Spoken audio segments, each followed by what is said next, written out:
Boa tarde a todos. Meu nome é Leonardo Menegatti, sou da empresa Inseres e nós vamos iniciar as nossas atividades da tarde de hoje, do webinar. Hoje vamos tratar ainda do tema geoestatística, falando sobre erros e acertos na amostragem de solo e também o uso de ferramentas mais avançadas de geoestatística, como a crigagem e a cocrigagem dentro do ambiente agrícola. E para fazer esta conversa, temos hoje conosco o palestrante convidado, o professor Lucas Amaral. O Lucas, ele é engenheiro agrônomo formado pela UFSCar, em São Carlos. Atualmente, ele é professor na FEAGRE Unicamp, com mestrado e doutorado em fitotecnia pela USP, aqui em Piracicaba, na Exalc. É docente na Faculdade de Engenharia Agrícola da Unicamp, focado no desenvolvimento de técnicas e ferramentas para a agricultura de precisão e é também coordenador de um grupo interdisciplinar de tecnologia em agricultura de precisão. Lucas, muito obrigado por aceitar o convite. Um pouco sobre a Inseres. A Inseres é uma empresa, o foco dela é produzir sistema para a agricultura de precisão. É uma empresa de desenvolvimento de softwares inteligentes que facilitam, auxiliam e evoluem no manejo da agricultura, totalmente focada em soluções para o manejo das lavouras. Dentro da sua missão, a Inseres criou um projeto. Este projeto que estamos vivenciando hoje é a agricultura de precisão ao alcance de todos. O objetivo desse projeto social é levar sólidos conhecimentos de agricultura de precisão para um número grande de estudantes profissionais da área agrícola. Me desculpe, amigos, eu esqueci de abrir a minha tela aqui com vocês. Vou só voltar aqui os slides para que vocês vejam o que eu já passei. Então, é a apresentação do projeto, a apresentação do nosso professor convidado, o Lucas Amaral, da FEAGRE Unicamp, uma pequena apresentação da empresa da Inseres e ia começar a falar do projeto, cujo objetivo é levar sólidos conhecimentos de agricultura de precisão para um grande número de pessoas e estudantes e profissionais da área agrícola. Esse projeto social ele tem alguns pilares, são 4. O primeiro deles é a agricultura de precisão. A gente vai buscar discutir tecnologias e ferramentas envolvidas no nosso dia a dia. O segundo pilar é a fertilidade do solo. Vamos abordar em profundidade temas relacionados a como manejar e como melhorar o nosso solo agrícola. Junto a este tema, nutrição de plantas. Afinal, tudo que a gente coloca ou maneja no solo tem o objetivo de nutrir as plantas. E, finalmente, pragas e doenças também serão tratadas como um dos pilares temáticos do projeto Agricultura de Precisão ao Alcance de Todos. Esse projeto tem a forma de webinars, a periodicidade é de um webinar por mês, a programação está no site e nas redes sociais. Eu gostaria de agradecer aqui ao Tiago Saraiva, coordenador do curso de Engenharia Agronômica da Faculdade da cidade de Coromandel, onde ele está reunindo os alunos do curso de Agronomia, Engenharia Agronômica, para assistirem a este webinar. Então, fica aqui o agradecimento e também um bom webinar para todos. Relembrando um pouquinho do que foi conversado no nosso primeiro webinar, o tema também geoestatística aplicada à agricultura de precisão. A primeira aula foi dada pelo professor Molim, foi abordado o processo estatístico, processo da análise dos atributos físicos e químicos do solo. Foram abordadas questões sobre a quantidade de amostras e subamostras e distância entre duas amostras, e também entre outras variáveis que foram abordados pelo professor Molim. Esse webinar está disponível no site da empresa, inseres.com.br, pode ser acionado e assistido por qualquer pessoa. E o tema de hoje, estamos na segunda parte desse webinar, com o Lucas Amaral, onde a gente vai dar mais foco ao uso de crigagem, cocrigagem e também inverso da distância. Algumas informações sobre o funcionamento do webinar. Os participantes têm acesso audiovisual à palestra, todos podem interagir com perguntas escritas ao organizador, ao Leonardo. Todas as perguntas são dirigidas a mim. Eu vou ler as perguntas e vou colocá-las em ordem de assunto dentro da própria ordem do webinar de maneira dinâmica e conveniente. Isso já foi combinado com o Lucas. Peço para evitar o uso da mão levantada, o áudio não está aberto aos participantes. E para esclarecer, não haverá emissão de certificados. Esse é um projeto social, é apenas conteúdo que é disponibilizado em profundidade para todos. E com isso fica o muito obrigado, e eu vou passar a palavra e a tela ao Lucas para que ele possa fazer a própria apresentação e também faça a apresentação. Lucas, a palavra está com você e a tela também. Você pode iniciar a hora que estiver pronto. Então, ok, só acertar aqui. Bom, tudo ok? Tela compartilhada? Positivo, eu já estou recebendo a tua tela. Tá certo. Bom, então boa tarde a todos. Leonardo já me apresentou aí para vocês. É um prazer estar aqui podendo falar um pouco sobre esse tema, geoestatística, que é sempre um desafio. É um tema complexo nas aulas que a gente ministra aí na graduação, na pós, é sempre a aula mais cansativa que tem, mas é importantíssimo aí para a gente conseguir bons resultados em agricultura de precisão, aproveitar toda a investigação, o esforço, o dinheiro que a gente gasta para fazer, por exemplo, a amostragem de solo, para a gente conseguir um produto de qualidade, a gente conseguir ter um retorno econômico aí, principalmente, interessante desse investimento que a gente fez. Bom, então eu vou dar continuidade aqui ao assunto que o professor Molim iniciou há cerca de um mês atrás. Vou tentar complementar e espero conseguir abordar tudo o que ele disse que eu abordaria. Espero que satisfaça a necessidade de vocês, o que vocês esperam desse tema. Então, qualquer coisa, pelo que o Leonardo já passou, apenas ir acrescentando as perguntas aí, que ele fará a seleção e, eventualmente, interromperá a minha fala para a gente discutir os tópicos. É interessante para a gente quebrar um pouco a monotonia e aí essa apresentação apenas por slides aí pode ficar um pouco cansativa, então é interessante as perguntas. À tua disposição desde já. Deixa eu acertar. Ok. Bom, então vamos lá. Aqui temos um roteiro do que eu vou passar para vocês nessa aula, nessa apresentação. Então, um pouco da problemática da amostragem em agricultura de precisão. O nosso foco todo vai ser em amostragem de solo, mas é possivelmente expandível para outros tipos de amostragem. Vamos abordar também aí o que é interpolação de dados, o que é isso que a gente faz. Muita gente até faz isso, mas não entende bem o procedimento. Também abordar alguns tipos de interpoladores, como que a gente consegue ter mapas aí de prescrição de adubos, por exemplo. Como a gente consegue aferir e verificar as incertezas ou os erros associados a essas estimativas, porque as interpolações são estimativas, então como que a gente consegue ter uma ideia se a nossa forma de investigar, de analisar os dados está correta ou aceitável ou não.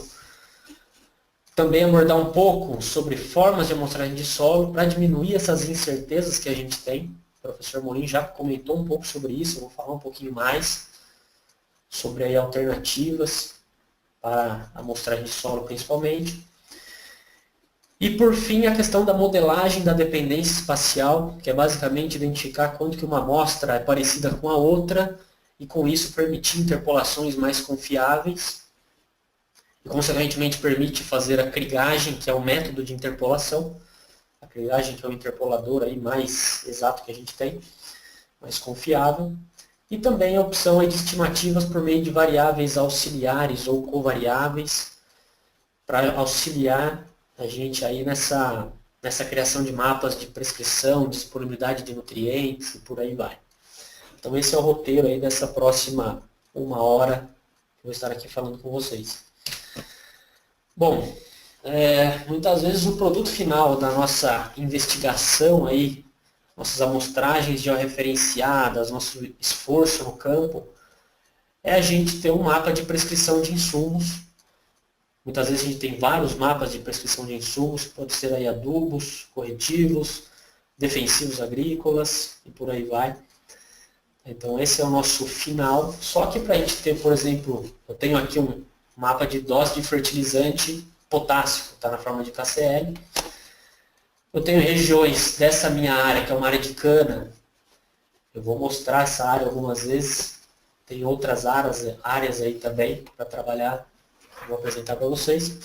Então aqui nessa área eu identifiquei com base em formas de recomendação, que não é o escopo dessa aula, talvez esse seja um próximo webinar aí para o Leonardo organizar. Formas de eu converter uma informação de potássio no solo, potássio disponível no solo, para uma dose a ser aplicada desse insumo, desse fertilizante. Tá? Nesse caso foi feita essa recomendação e em grande parte da área, pelo método que eu utilizei, não seria necessário aplicar o fertilizante. Nesse caso eu economizaria bastante fertilizante, aqui sem aplicação.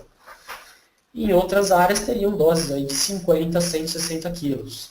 Essas doses podem variar muito. Se eu usar calcário, por exemplo, eu posso ter 0, né, sem aplicação, até, por exemplo, 5 toneladas. Posso ter diversas classes aqui, nesse caso eu dividi apenas em 3, mas posso ter diversas classes.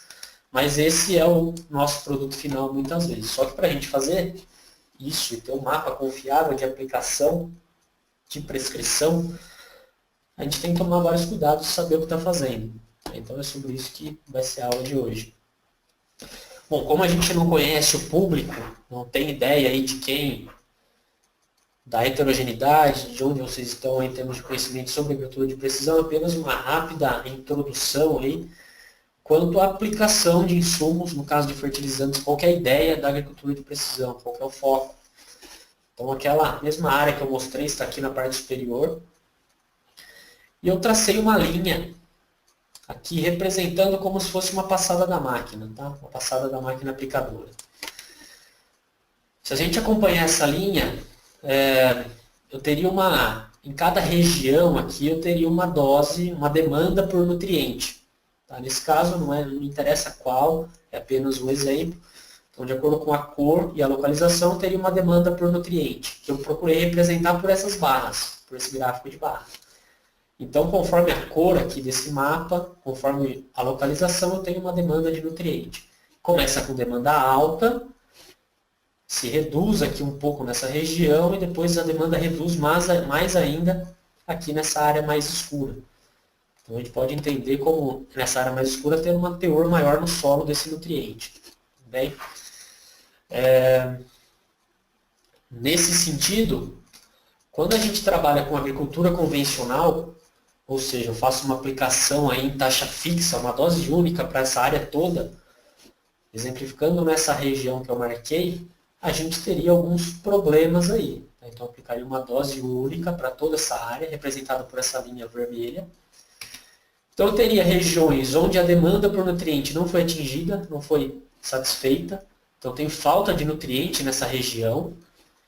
E há regiões onde eu poderia aplicar menos nutriente, poderia aplicar menos fertilizante. Então, nesse caso, eu tenho excesso. Então, o que acontece? Onde eu tive falta de fertilizante, começo a ter problema com produtividade. Começa a não ter toda a produtividade que eu poderia. A disponibilidade do nutriente está impactando na produtividade. E onde eu tenho excesso, eu literalmente estou jogando dinheiro no ralo. esse nutriente, como a planta não vai absorver, vai ficar no solo, dependendo da sua mobilidade, ele pode ser perdido. Então, a agricultura de precisão, por meio da aplicação em taxa variável, em doses variadas, busca reproduzir essa demanda do solo, quando eu falo de fertilizantes.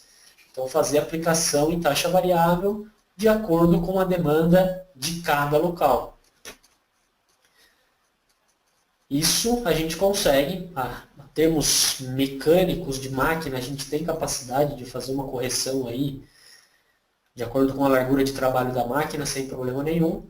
A questão é a gente saber essa demanda, a gente ter essa informação de qualidade para reproduzir essas doses de aplicação. Então, esse é o conceito da agricultura de precisão. Então, onde eu precisava aplicar mais e apliquei mais, tendo a ter um aumento de produtividade.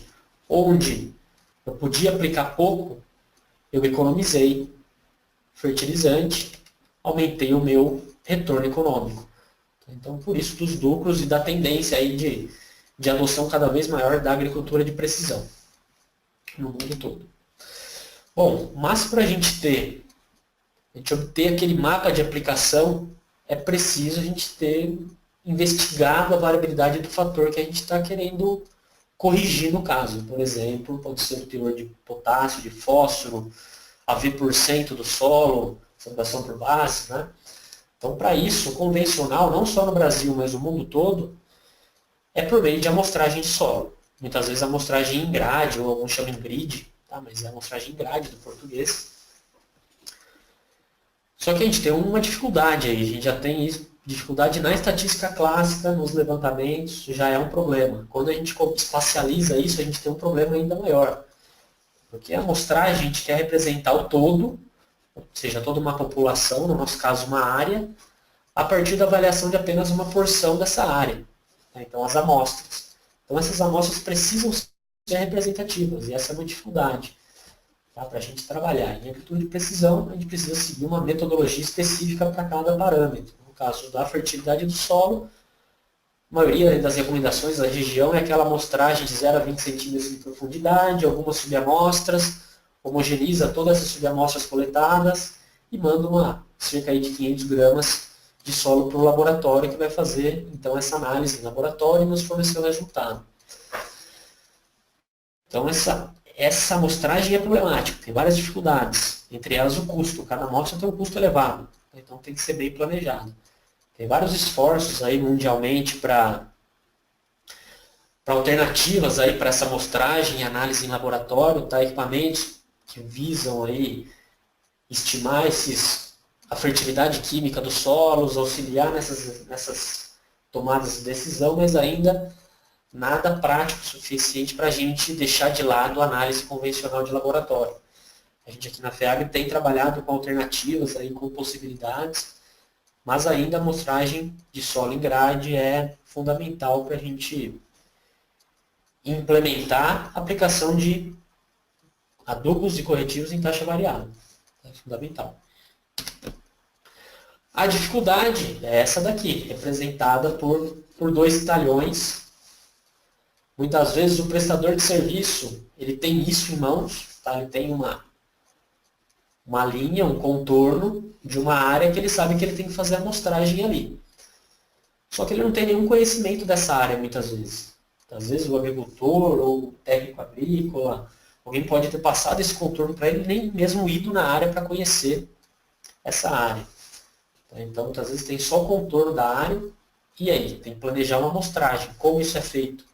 Na prática, essa densidade amostral, essa quantidade de amostras por área, é baseada praticamente na propensão a investir de quem está contratando o serviço, ou de quem está fazendo.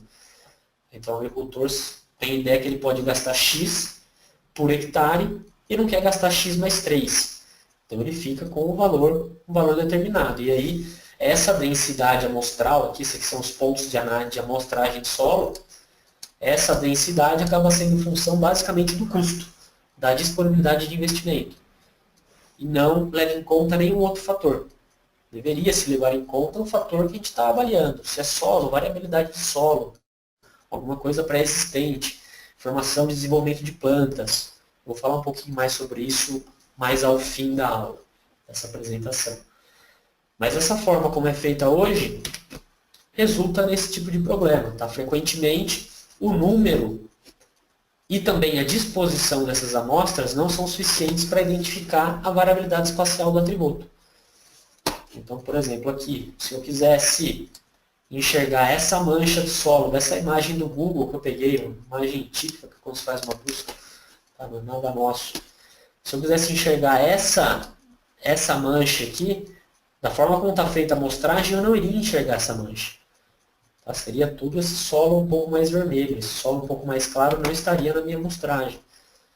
Então eu tenho esse problema, eu tenho que ver o que eu quero avaliar. Se é fósforo, avaliar a disponibilidade de fósforo no solo é complicadíssimo. Preciso de uma amostragem mais cuidadosa, mais densa para se ter um mapa confiável. Se é argila, textura, essa variável varia menos no espaço. Ela tem uma variabilidade espacial menor, ela varia menos.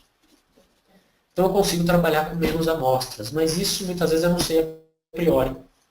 Então por isso que muitas vezes as nossas investigações acabam tendo resultados pouco satisfatórios.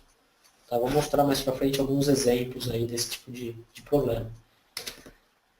Por exemplo, esse aqui é da Fundação ABC, um trabalho realizado, fundação lá do Paraná.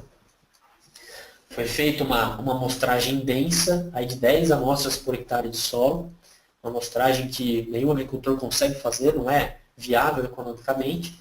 Depois foi sendo retiradas as amostras até se ter uma densidade bem próxima do que é feito na prática, aí, uma média no Brasil. Uma amostra a cada 3 hectares. Observem que há muito menos ponto, muito menos amostra. E aqui o resultado na aplicação de calcário, o mapa de prescrição de calcário. Tem um mapa de referência, que a gente pode dizer que é esse aqui. E essa densidade, bem mais rala, poucas amostras, é o que é praticado. Então aqui a gente vê que estamos errando muito. Tá? Tem muito erro. Se a gente comparar esse primeiro mapa e esse segundo mapa, a gente vê que uma zona de aplicação de calcário, aqui eu deveria aplicar muito calcário. Em função aí de onde caiu esse único ponto aqui, caiu aqui, ó.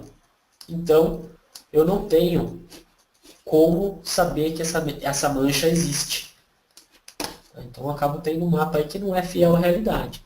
A gente ainda aceita que é muito melhor do que um mapa de aplicação em dose única, em taxa fixa, porque eu identifiquei que aqui eu posso aplicar bem menos, identifiquei que há alguma variabilidade, tá? Começa a corrigir isso, mas ainda tenho muita deficiência.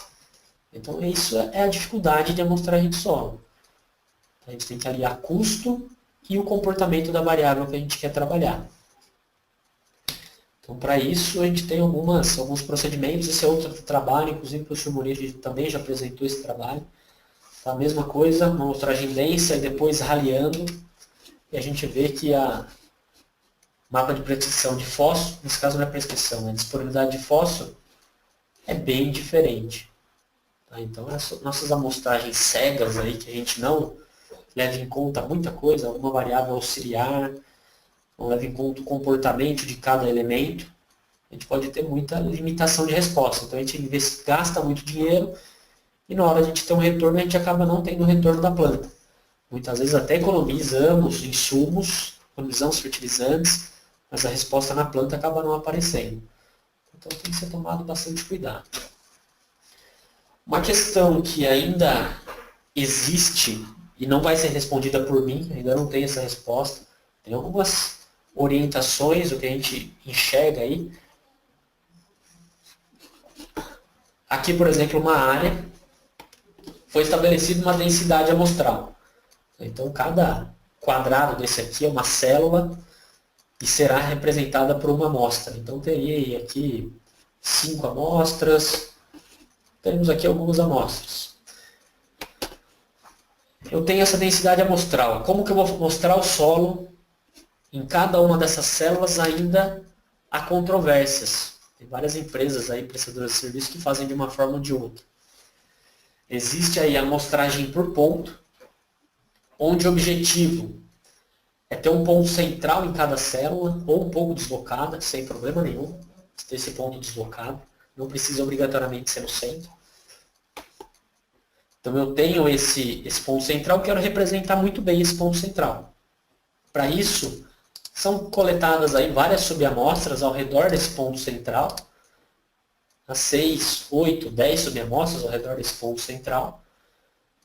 Essas amostras são homogeneizadas e é retirada uma amostra composta para representar o ponto central. Essa é uma das abordagens de amostragem de solo. O Rubem comentou sobre isso também. Uma outra forma de coletar esse solo é por meio da amostragem por célula. Então, nesse caso, eu não quero representar bem um ponto central. Eu quero representar a célula. Então, a gente faz um caminhamento aí, muitas vezes em zigue-zague, como é feito na agricultura convencional, mas a gente faz uma área reduzida. A gente tenta coletar subamostras em toda essa célula.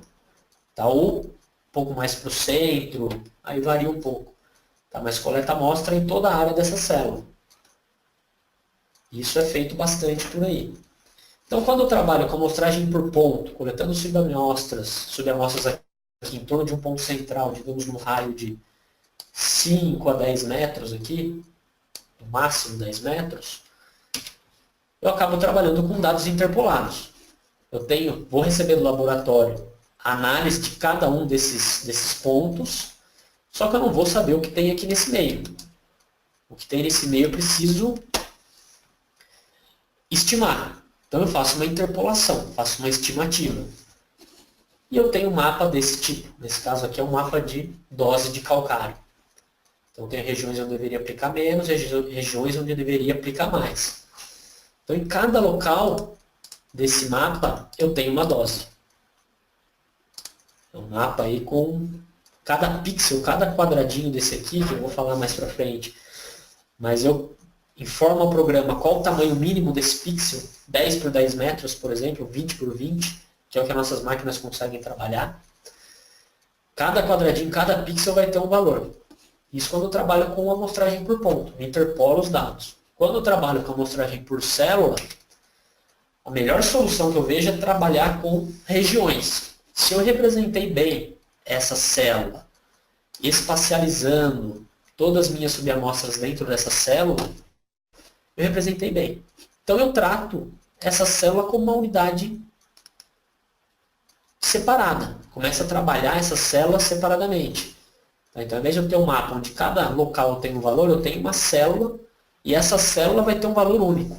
E eu faço uma aplicação única dentro dessa célula. Isso faz muito sentido. Isso faz muito sentido quando a gente trabalha com uma amostragem muito rala, tá? Onde eu tenho muito pouco, pontos muito distantes. Eu tenho aqui um ponto distante 500 metros entre um ponto e outro. Eu tenho que chutar. Nesse caso vai ser um chute. Dizer o que tem nesse meio. Tá? Então, quando a gente tem uma densidade muito pequena, eu recomendo que trabalhe-se dessa forma. Amostragem por célula. Só que a gente não tem esse mapa. A gente trabalharia basicamente reduzindo o tamanho de talhões. Tá? Os nossos controladores, aplicadores de taxa variável conseguem fazer isso sem nenhum problema. Eu basicamente reduzo o tamanho do talhão aqui. Aí não tem um mapa. Eu acredito que esse seja a melhor forma. Se eu tiver uma amostragem mais densa, as minhas estimativas do que eu tenho nesse meio são boas. Tá? São com poucas incertezas, dependendo de vários procedimentos que eu vou falar adiante. Agora, quando eu tenho muito espaço aqui, tem muita incerteza, eu sugiro trabalhar com regiões. Mas o que muita gente faz, muitos prestadores de serviço defendem, é que eu faço a amostragem dessa forma, homogeneizo todas essas subamostras, tá? Dessas que eu coletei em toda a célula, e digo que coletei no ponto central. Ou seja, coleta em toda a célula e depois para o programa fala que fez a amostragem por célula e interpola. Isso já estatisticamente, pensando em interpolação de pontos, isso não faz muito sentido. Porque a gente está mostrando toda uma área dizendo aí que a gente coletou pontos distantes, por exemplo, aqui embaixo, distantes 200 metros, quando na verdade a gente tinha pontos aí 50 metros espaçados. Então isso tem alguns problemas. Mas muita gente faz, tá? Muita gente defende. Quem faz a amostragem por ponto, defende por ponto. Quem faz por célula, defende por célula. A defesa de fazer por célula é que o ponto a gente pode cair em algum lugar que não representa uma região. E como eu tenho poucos pontos, eu faço toda uma interferência, interfiro muito. Como aqui, por exemplo, pode ter sido um ponto que fez toda essa mancha aparecer. Então a gente fica na dúvida, né? A gente corre o risco de ter poucos pontos e amostrar um lugar que caiu um bloco de calcário, caiu uma pedra de adubo, e aí eu não estou representando essa região, não estou representando essa célula, mas tenho essa impressão. Então o pessoal defende que fazendo essa distribuição em toda a célula dilui-se esse problema. A gente não tem uma resposta para isso, se isso é viável ou não, tá na agenda para a gente trabalhar aqui na FEAGRE com isso. Tá? Tem alguns alunos já mexendo com esse tipo de coisa, para a gente ter dados reais e ver se compensa ou não, onde eu posso fazer um tipo de investigação, outro, onde eu posso fazer amostragem por ponto ou por célula, tá? Mas ainda não temos dados reais para trabalhar com isso. Mas para ilustrar essa questão, aqui eu só peguei uma parte daquele mapa. Tá? Então, vou comparar para vocês o valor aí de uma informação qualquer, aí embaixo, em verde, tá? Teores mais altos, teores mais baixos. Vou fazer uma comparação aí usando barras. Tá? O valor do ponto, quando eu faço a amostragem por ponto, o valor desse ponto central é alto, nessa região escura, está representado por essa barra, e baixo nessa região mais clara. Quando eu faço a amostragem por célula, eu estou pegando subamostras com diferentes disponibilidades desse elemento. Tá? Diferentes intensidades dessa variável que eu estou medindo. Então aqui na região mais clara até a região mais escura. E isso acaba diluindo. Quando eu faço uma média desses valores, dessas subamostras, homogenizo, eu vou ter um valor menor. Tá? E assim pode acontecer, pode ser maior. Por exemplo, aqui o ponto caiu em uma região de baixa disponibilidade. Quando eu pego muitas subamostras, eu tenho uma média maior. Então isso acaba por diluir um pouco a variabilidade. Pode auxiliar quando eu pego uma mancha que não existe, um problema bem localizado, por exemplo, que ocasionou aqui. Eu posso diluir isso, pode ser positivo. Só que a gente fazer essa interpolação é problemático. Tá? Geoestatisticamente falando, pensando em interpolação.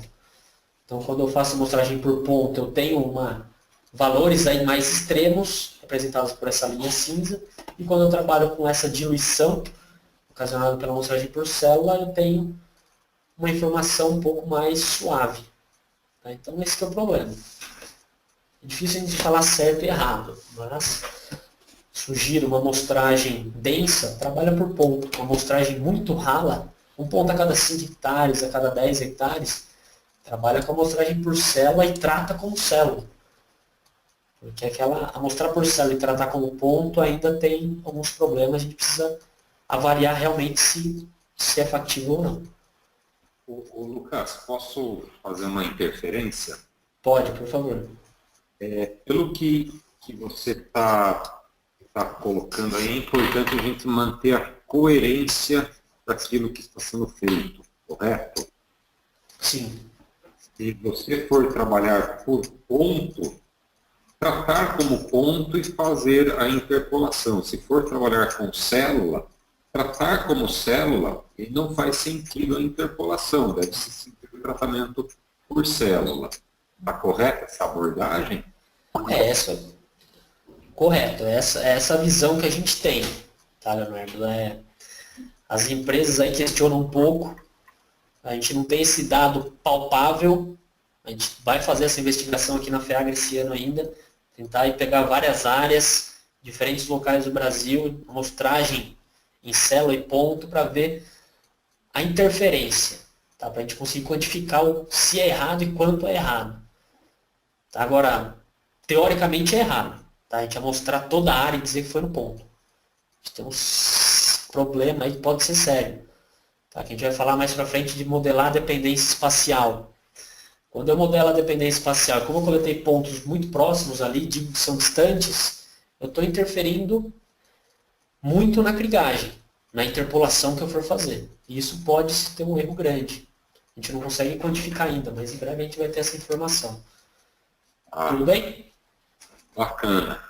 Um outro ponto. Está correto a gente dizer que a amostragem por ponto, ela permite maiores extremos. Ela tem um risco maior, mas ela também permite maiores ganhos ou economias, justamente porque ela é mais extrema. Sim. Ao contrário, a abordagem por célula, ela é mais conservadora, você assume um nível menor de risco e tem também menores possibilidades de economia ou também de gastar mais. Faz sentido essa abordagem? Não, acho que é perfeito. É exatamente isso que eu tentei representar com esse monte de linha e barra aqui desse slide. Realmente é isso. Quando a gente trabalha com ponta, a gente pode ter mais extremos, valores mais altos e mais baixos. E isso pode representar aí a gente ter um mapa mais exato, né, embora mais extremo, mas mais exato, onde a gente consegue economizar mais ou aplicar mais onde precisa. Quando a gente tem essa diluição com a amostragem, a gente suaviza muito.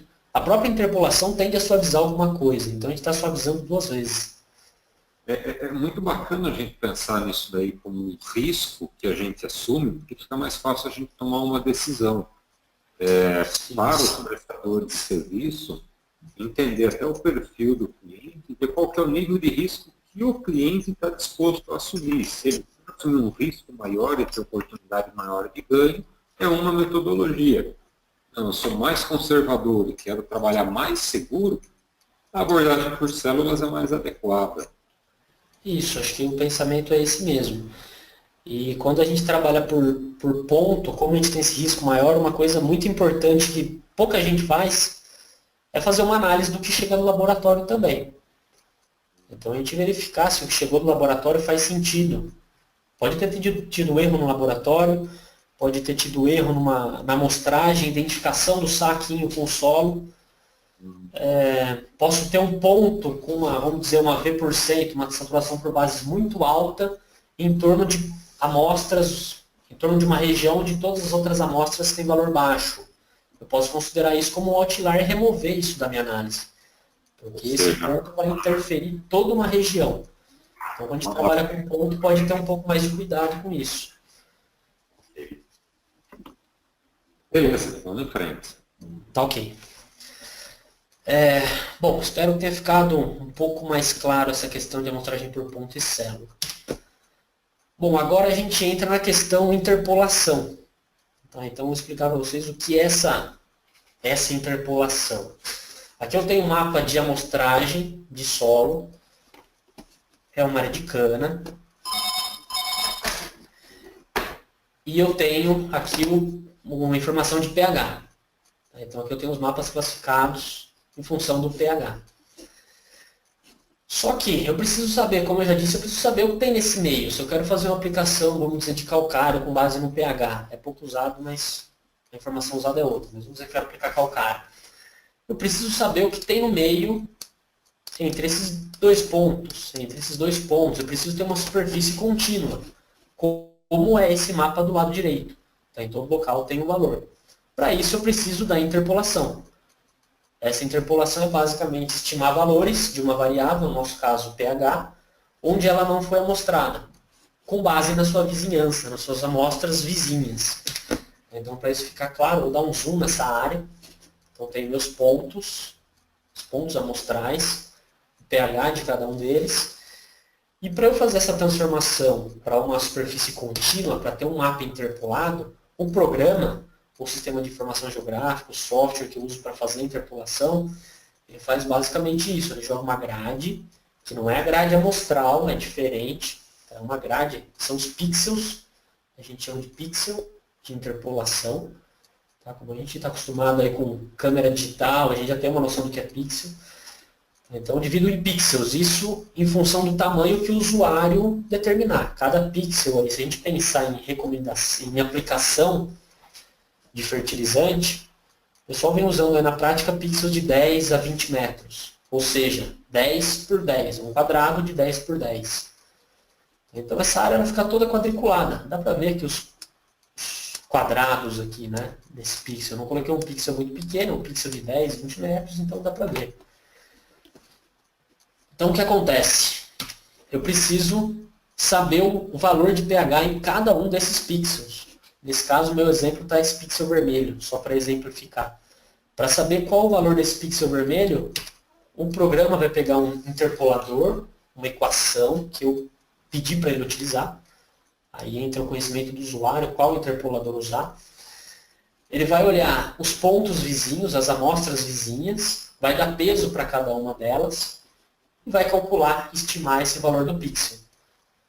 Então, a maioria dos interpoladores dá um peso maior para a amostra que está mais próxima. Faz mais sentido uma amostra próxima ter uma relação maior com esse local do que a amostra mais distante. Então, acaba dando um valor maior aqui para essa amostra nesse caso. Então, com base na vizinhança, ele estima o valor desse pixel, depois o outro e por aí vai. Até a gente ter o mapa todo preenchido. Todo pixel tendo o valor do pH, nesse caso, pH estimado. Essa aqui é a interpolação. Agora, a forma como a gente dá peso para essas amostras próximas, até que distância o programa olha e computa essa informação de amostragem, é que a gente precisa entender. Então, qual interpolador utilizar? Uma coisa que tem que ficar clara é que a interpolação ela é uma estimativa. Se nossos dados forem ruins, nosso mapa final vai ser ruim. Entra lixo, sai lixo. Eu posso entrar com coisa boa e sair com lixo também. Tá? Mas é importante ter uma amostragem bem feita para a gente conseguir ter um resultado final interessante. E a interpolação é uma estimativa, então tem incertezas ou erros. Tá? Por exemplo, aqui, uma imagem que eu peguei do Wikipedia mesmo. Tem uma imagem real simulada. É possível ver essas duas feições azuis aqui. Então, o que esse autor que publicou no Wikipedia fez? Retirou alguns pontos dessa imagem real. Então dá para observar aqui os valores azuis, né, que é dessa região. Retirou alguns pontos. E depois interpolou isso, para ver se ele conseguia ter de novo a imagem real. Ele usou aqui, nesse caso, o interpolador, um dos mais utilizados aí pela gente, pela praticidade, pela eficiência, que é o inverso da distância. E vocês observem que ele não teve a reprodução daquelas feições. Ele não conseguiu reproduzir aquelas feições. Porque as amostras que ele tirou, não foi possível. A gente não teve a informação necessária para reproduzir isso. Tá? Então eu tenho erro. Aqui eu tenho erro. Não era para ser amarelo, verde, aqui era para ser azul. Não é por quê? Porque eu não tive a amostra adequada. A amostragem não foi adequada. Se eu tivesse um ponto aqui, talvez eu conseguisse, mas não tive. E isso essa imagem real a gente não tem na prática, né? O nosso solo a gente não sabe como é que é. Se a gente soubesse, a gente precisaria mostrar. Isso aqui a gente na prática não sabe, em momento algum. A gente faz estimativas. Com base na amostragem, a gente estima alguma coisa. Nesse caso, apenas variou aqui um componente da equação utilizada nesse interpolador. Então, ao invés de ser inverso elevado a 2, né, o quadrado é elevado à quarta potência, muda pouca coisa. O mapa mudou completamente. Tá? A gente vê muito mais região azul, mas mesmo assim não reproduziu o que eu queria. Tá? Então, vocês têm que ter na cabeça que a interpolação é uma estimativa que tem erro, tem incerteza. Isso é importante ter na cabeça. Com a amostragem, a gente quer minimizar esse erro o máximo possível.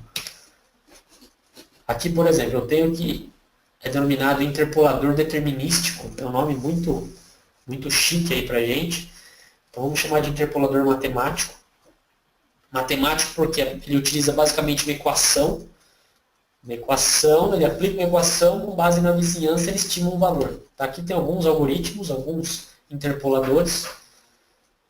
O que a gente mais utiliza é a média ponderada, que é o inverso da distância, que é esse tipo de informação.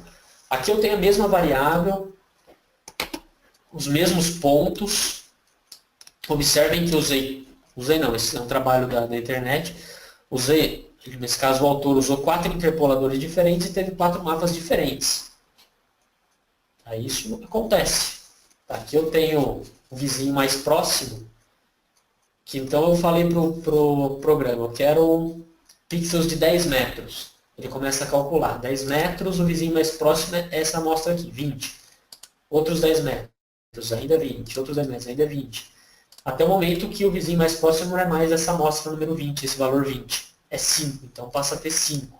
Por isso que ele tem esse mapa dessa forma todo quadriculado, aí, todo com limites bem definidos. O restante dá peso para as amostras próximas. Aqui a triangulação é o método mais simples. A gente faz isso na faculdade. Nas aulas de topografia, a gente faz uma triangulação, estima os valores desse meio. Então esse é um interpolador bastante usado para altitude, tá? Para medir altitude, curvas de nível, fazer cotas de mapas e tudo mais. Mas praticamente não é usado para mapas de fertilidade, que é o nosso caso. Mínima curvatura, ele trabalha com janelas móveis. Tá? Isso aqui vai se deslocando virtualmente e suavizando todas as possíveis mudanças abruptas que existem. Então ele suaviza muito, mínima curvatura.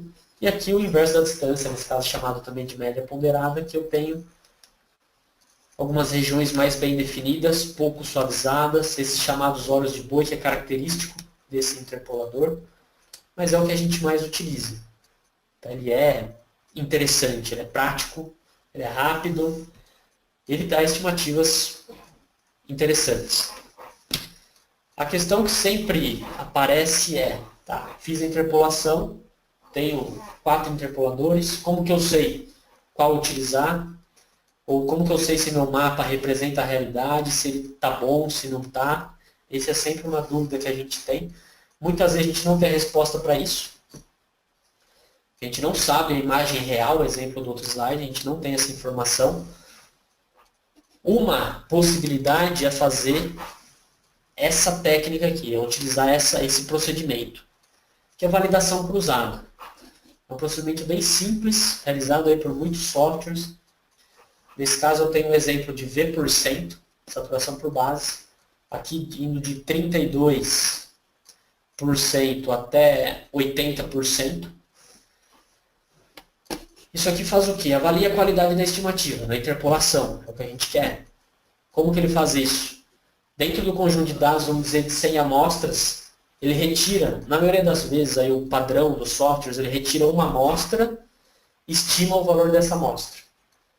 Como ele vai ter o valor real, ele tem o valor estimado, ele tem um ponto.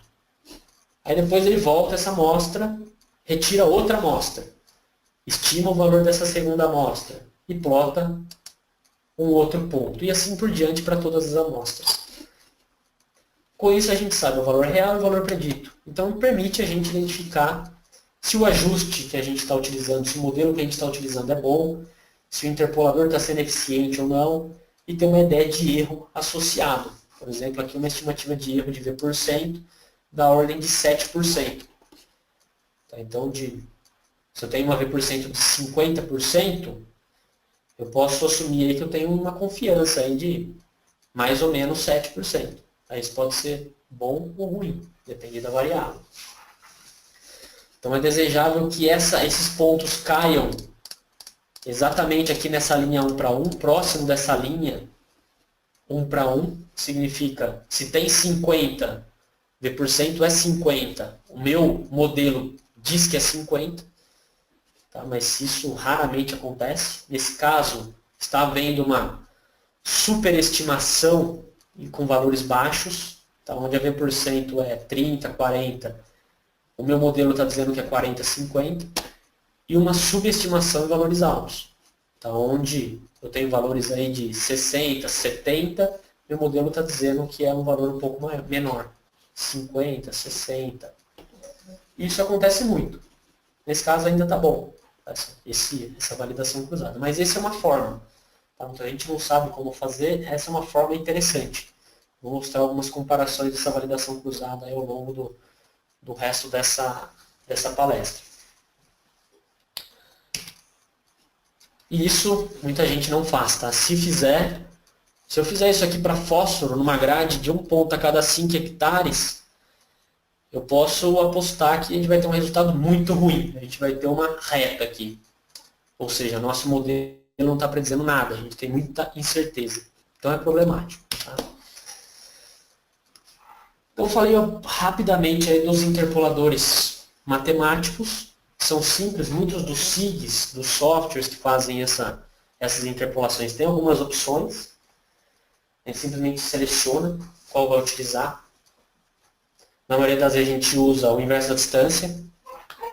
Se eu quiser um mapa mais conservador, gostei da abordagem do Leonardo, um pouco mais conservador, eu posso trabalhar com aquele mapa mais suavizado, que é a mínima curvatura, também chamado de spline. Então eu posso trabalhar com esse tipo de interpolador. Mas eu tenho os interpoladores estocásticos, um nome chique também, tá? Eu vou chamar de interpoladores geoestatísticos, que aí ele é um pouco diferente. Isso é a krigagem, tá? Interpolador geoestatístico é a krigagem.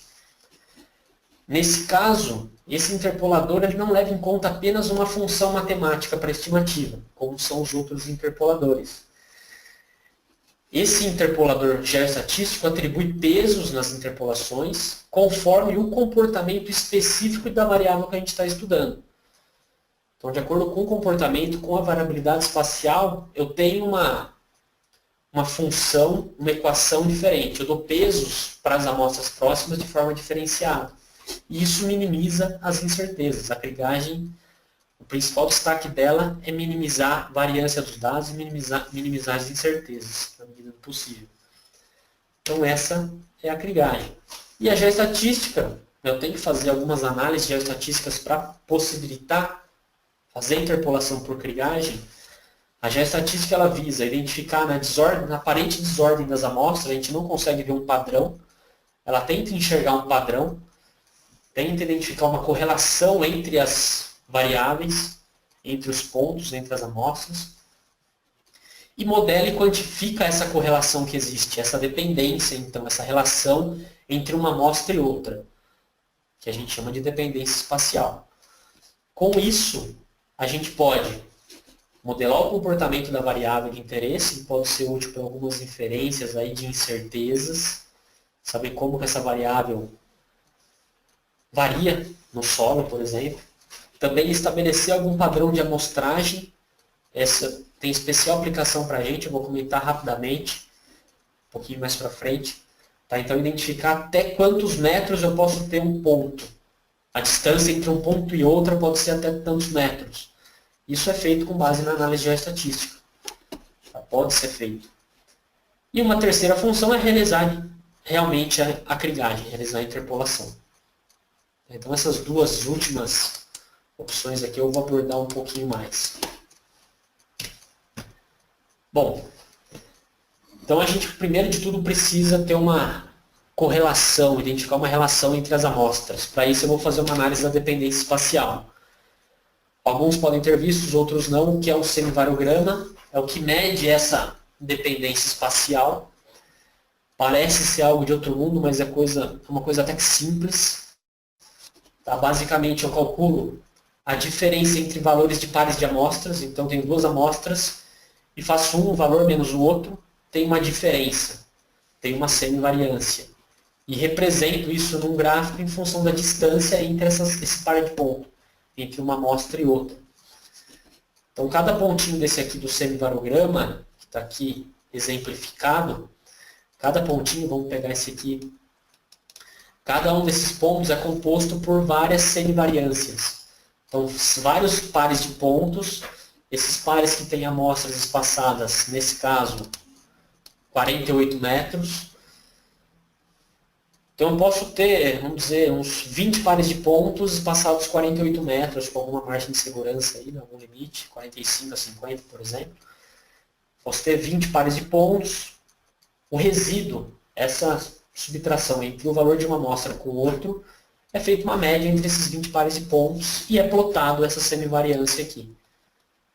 E assim para todos esses. Então, a 5 metros eu tenho tais pares de pontos, a semivariância é tal, a 10, a 20 e por aí vai. Esse é o semivarograma experimental, esses pontinhos aqui. e depois a gente quer ajustar uma função a esses pontos, que é o semivarograma teórico, essa linha azul. Então o semivarograma não é nenhum bicho de 7 cabeças. Aqui eu marquei, eu descrevi aí o que são os componentes do semivarograma. Esses componentes são fundamentais, pois são utilizados na krigagem, então a gente tem que saber o que são. O primeiro dele é o efeito Pepita, tá? Esse valor aqui deveria ser zero na distância zero. Se eu tenho uma análise no mesmo lugar, deveria ser zero. Frequentemente não é, porque a gente não conseguiu avaliar no mesmo lugar, porque o laboratório tem um erro, porque o GPS que a gente usou tem um erro. Então, frequentemente, esse efeito Pepita é alto. Esse efeito Pepita representa o erro aleatório. Isso tem que ser o menor possível. Quanto maior o erro aleatório, mais incerteza eu tenho na minha interpolação. Então, menos confiável é o mapa. O efeito Pepita deveria ser o menor possível. O alcance é um parâmetro importante para a gente, que é a distância máxima, a partir da qual as amostras começam a ser independentes. Observem aqui, distância pequena, tem uma semivariância pequena. Aumenta a distância entre uma amostra e outra, essas amostras começam a ser mais diferentes. Então, aumenta a distância, as amostras começam a ser mais diferentes. Até o momento que a distância pode aumentar, que as amostras têm uma diferença parecida. Aqui a diferença começou a ser aleatória. Então, esse valor de semivariância aqui é o alcance. Alcance não, o valor de semivariância é o patamar, desculpem. Aqui é o patamar. E quando esse patamar inicializa, ou seja, até que ponto pares de pontos são relacionados, as amostras são relacionadas, é o valor de alcance. Nesse caso, o nosso alcance é de 440 metros. Então aqui eu destaco para vocês que é importante, tá? Aquela questão de local de amostragem, densidade amostral. Como eu sei, eu não posso amostrar. Se eu fizer uma amostragem a 500 metros, uma amostra a cada 500 metros, eu não tenho relação entre essas amostras. Então, aquela pressuposição de que uma amostra relacionada com a outra, de que uma amostra mais perto é mais parecida do que aquela que é mais distante, deixa de existir. Porque eu não tenho uma relação espacial entre elas, elas estão depois do alcance. Então, o efeito é todo aleatório. Então, se eu fizer essa amostragem, eu posso usar krigagem, inverso da distância, outros métodos de interpolação, que o resultado vai ser ruim. Pode ser mais ou menos ruim, mas vai ser ruim. Então, o correto é fazer essa amostragem com um espaçamento máximo inferior ao tamanho do alcance. Então, uma recomendação geral aí é que essa distância entre amostras não deva ser superior à metade do alcance. Então, metade do alcance, 220 metros. Então, essa seria a minha distância máxima entre amostras. Essa é uma recomendação geral e que faz muito sentido. O problema é que muita gente não tem esse semivarograma a priori. A gente amostra e depois quer usar a informação. Mas se tivesse, ou se houver a possibilidade de fazer uma investigação piloto, para depois estender para outras áreas, para outros talhões, essa é uma grande saída. A metade do alcance é a distância máxima. Então eu posso ter uma amostra a cada 200 metros, nesse caso, sem problema. É um balizamento aí para a gente sair daquela amostragem cega, com base apenas em custo. Aqui eu tenho uma informação da variável que vai me ajudar muito a ter um mapa confiável no final. Bom, então aqui eu tenho o semivarograma experimental, que a gente chama que são esses pontos, tem que ajustar uma função que explique o comportamento desses pontos. Isso é matemática, estatística clássica, uma análise de regressão. Então, eu tenho os pontos e quero ajustar uma função. Para a gente tem que testar basicamente esses três modelos. Esférico, exponencial e gaussiano, e ver qual dá um resultado melhor. Porque essas três formas, essas três funções acontecem na natureza, no nosso caso, com frequência. Então a gente testa qual deles tem o melhor resultado, geralmente pela validação cruzada. A gente faz o modelo, faz a validação cruzada, vê qual dá o resultado melhor, e aí faz a krigagem. E aí interpola e tem um mapa interpolado. Então isso é importante, verificar esses fatores. Um problema da amostragem é que muitas vezes a gente tem poucos pontos, a gente tem amostras a cada 100 metros, por exemplo, distribuídas de forma regular, então sempre eu tenho uma distância de 100 metros. Aqui eu tenho os pontos do semibarograma. Eu posso ajustar algumas funções aqui, por exemplo, o modelo esférico. Tá? Só no visual eu sei que eu consigo ajustar, mas eu posso ajustar também o modelo gaussiano. Esse modelo se ajusta bem. O que interessa para a gente aqui, o que eu estou tentando mostrar, é que nessa parte aqui, onde as amostras são mais próximas, eu tenho bastante incerteza. Se eu usar um modelo, eu tenho uma semivariância próxima de 3. Se eu usar outro, próxima de 1. Eu tenho uma incerteza bem grande aí. Eu só conseguiria saber ao certo se a 50 metros eu tenho um ponto aqui, depois eu tenho um ponto aqui, se eu tivesse uma amostragem mais próxima. Que nesse caso, uma grade regular, não tive. Então eu não sei. E o problema é que esse começo, as amostras mais próximas, é que tem maior peso quando a gente faz uma interpolação, como eu falei já no começo. Então é a região de mais importância e é a região que eu mais tenho incerteza no semibarograma. Então é problemático. Tá? Então por isso que a grade regular é problemática. O professor Molay já comentou alguma coisa na outra aula. E aqui eu vou comentar de novo algumas opções. Tá? A grade regular ela é interessante sim, porque ela representa toda a área, ela não deixa nenhum espaço vazio muito grande. Só que aquele fato de eu ter pontos todos numa distância igual prejudica o meu semibarograma, prejudica isso daqui. Então tenho muita incerteza. Então tenho outras opções, posso trabalhar com tudo aleatório. Só que aí, para fazer esse caminhamento no campo, para fazer a amostragem, é inviável. Imagina o trabalho para percorrer esses pontos aqui. Grade regular é muito mais fácil, né? A gente faz todo um caminhamento com quadriciclo, com cavalo, com trator, fica fácil. Aqui fica difícil. Fora isso, tem um segundo problema. Tem muitas regiões onde eu não tenho ponto. Se eu não tenho ponto, eu tenho que estimar. Eu tenho que estimar com base nos pontos próximos. E aí eu tenho muita incerteza. Essas grandes regiões aqui, sem ponto amostral, sem amostra, é complicado. Então, totalmente aleatório, a gente pode até cortar em agricultura de precisão. Tá? Muito dificilmente a gente usa isso para investigação sistemática do solo, caracterização do solo, fertilidade. Uma opção interessante é o desalinhamento sistemático. Tá? Então, tenho a minha grade. Tá aqui a minha grade. Tá? E aí eu não faço totalmente aleatório. Eu aleatorizo esse ponto dentro da grade. Então, cada hora ele está em um local dentro da grade. Só que eu não tenho grandes locais sem amostra, o que é importante. E tenho aqui alguns pontos mais próximos. Por exemplo, esse daqui é mais próximo, esse daqui é mais próximo, e pontos mais distantes, o que é bom para o meu semivarograma. Então, essa aqui é uma boa abordagem. A locomoção em campo é fácil, uma boa abordagem. Outra alternativa é usar pontos adicionais. Então, eu tenho uma grade regular, uma sugestão, uma grade regular com 70% dos pontos. Então, represento bem a área.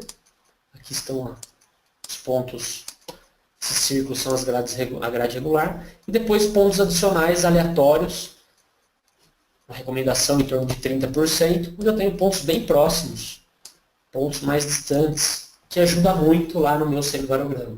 E se ajuda no meu semivarograma, melhora a crigagem, e se melhora a crigagem, eu tenho uma recomendação de adubo melhor. Então, são todos esses cuidados que a gente pode incrementar o que é feito hoje no campo. Hoje no campo é feito basicamente essa opção aqui. A gente tem opções aí para melhorar os resultados. Aqui são 3 áreas, 3 variáveis, tá? Da internet também. 3 variáveis, uma aqui totalmente, a gente não vê regiões, à direita a gente não vê regiões, a do meio a gente vê grandes regiões, e a da esquerda, regiões menores. O que acontece? O alcance, o semivarograma é diferente para cada uma delas. Aqui a gente tem o que a gente chama de efeito pepita puro. A gente não tem uma aglomeração, uma formação de manchas, então é tudo aleatório, é efeito pepita puro. Então aqui eu vou fazer uma interpolação, não vai me dizer nada. Poderia trabalhar isso aqui pela média. Esse mapa poderia trabalhar pela média. Já os outros não, tem alcance aí de 50 e 100 metros, é função do tamanho das manchas. E isso implica também na amostragem. Tá? Se eu quiser representar essa mancha aqui, não adianta nada eu ter uma amostra aqui, uma amostra aqui, uma amostra aqui e uma amostra aqui. Eu não vou enxergar essa mancha, ela vai deixar de existir. Então, minhas amostras precisam estar em uma distância menor do que o tamanho das manchas. Por isso do alcance. O alcance é 100 metros, as manchas aqui são em torno de 100 metros, eu preciso amostrar até 50 metros para conseguir enxergar a mancha. Tem um ponto no meio dessa mancha aqui, para conseguir identificar esse problema. Leonardo, alguma coisa? Tá tranquilo? Tranquilo, Lucas. Tá certo. Tendo alguma questão, ele pode parar, tá? O conteúdo está bem bacana e interessante. Acho que está todo mundo ouvindo e aprendendo muito. Legal. Bom, então aqui, outro exemplo aqui da Fundação Mato Grosso. Oi. Tem uma questão aqui do Luiz Carlos Carvalho, que eu acho que ele vem bem a calhar agora. Uhum. A pergunta dele é, com relação ao planejamento da amostragem, e poderia ser utilizados os resultados da validação cruzada de diferentes densidades de amostragem para escolher a quantidade, distância entre pontos, ou seja, a densidade adequada, além de considerar apenas o fator econômico. Certo. Bom, validação cruzada com diferentes densidades já é esperado que vai ter um prejuízo bem grande quanto mais ralo for a amostragem, né? É uma forma da gente ter um erro médio ali, para a gente ver que está perdendo muita informação se eu diminuir muito a amostragem. Então a gente pode chegar num limite aceitável. Tá? É uma possibilidade. Uma outra possibilidade é você retirar permanentemente algumas amostras da sua área, que a gente pode chamar de pontos de validação. Vamos dizer aqui desse slide mesmo. Pegar algumas amostras, retirar nas diferentes densidades, não uso esses pontos para nada, e depois eu estimo esses pontos com 6 amostras por hectare, com 2, com meia amostra por hectare, estimo esses pontos e vejo o erro. É uma espécie de validação cruzada, a mesma coisa. A única coisa é que eu estou usando um conjunto de dados externo. Tá? É uma opção que é bem próxima, mas como eu retiro esse ponto do meu modelo, eu assumo que eu estou sendo um pouco menos, tem uma viés, uma tendência um pouco menor. Então é uma opção, mas pode ser utilizado sim. Você chegar naquele valor limite, né? Um erro de, sei lá, de 10% é aceitável, mas que isso não é. Então eu tenho que parar em determinada densidade amostral. É uma boa opção, boa pergunta.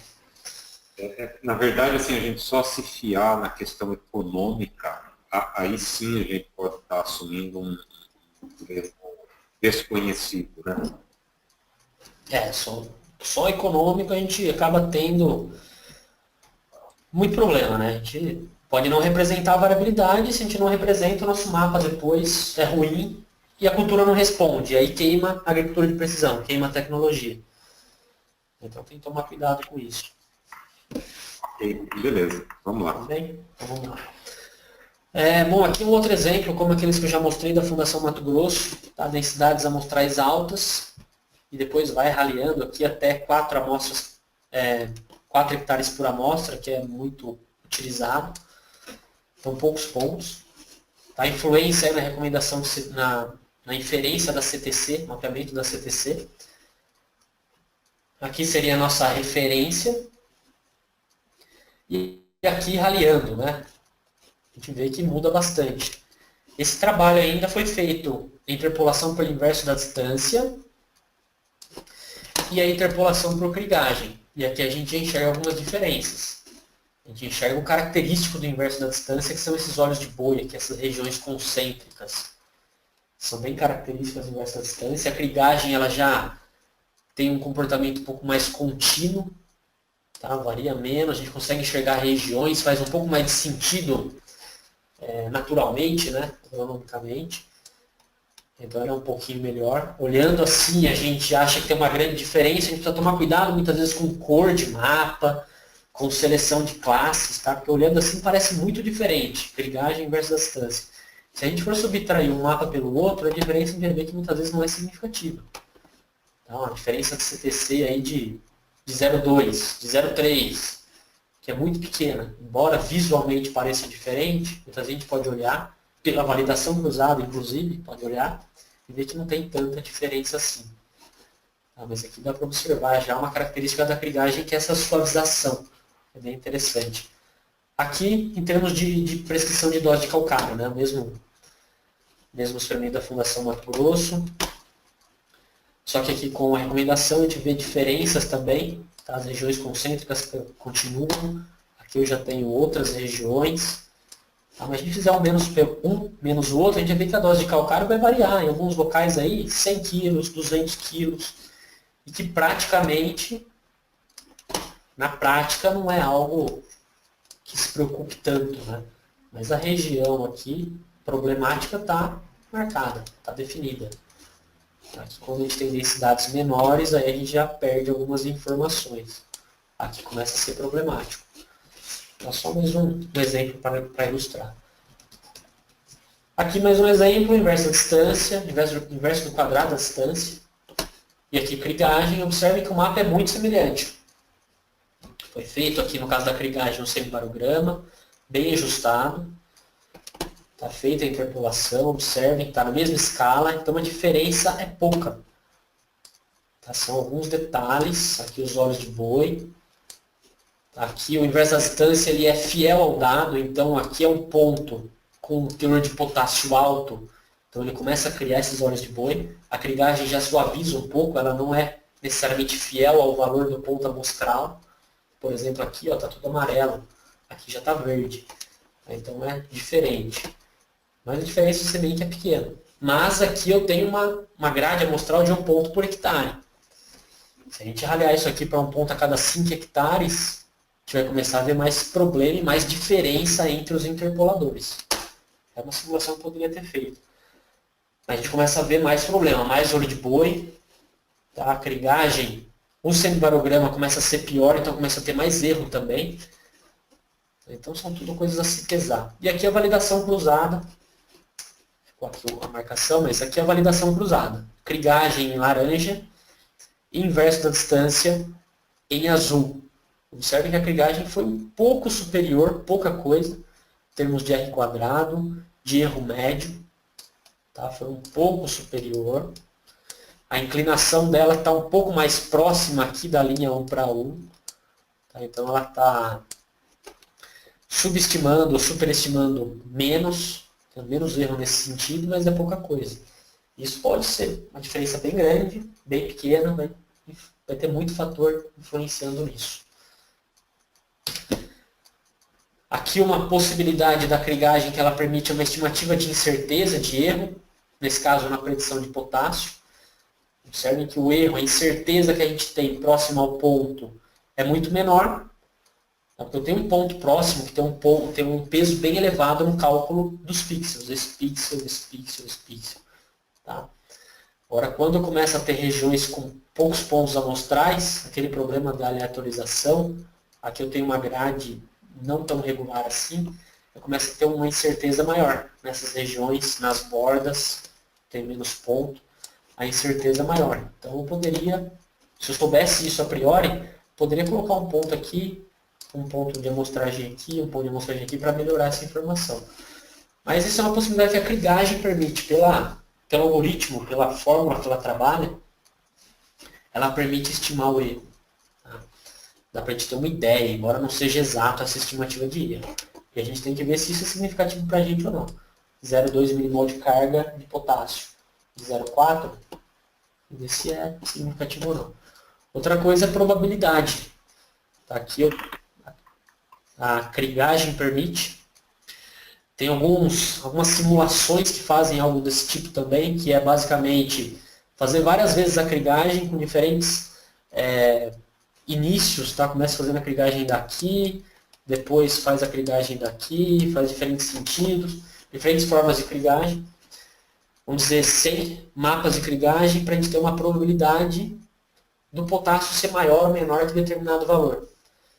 Isso são as simulações. Tem vários tipos de simulações. Aqui a gente pode ter uma estimativa de erro, um desvio padrão, uma estimativa de erro, ou uma probabilidade de um determinado evento ocorrer. Tá? Nesse caso, eu selecionei potássio, probabilidade de potássio ser maior que 3 milimols de carga por decímetro cúbico. Nessa área, toda essa área branca, eu tenho uma probabilidade maior que 90% de ter alto teor de potássio.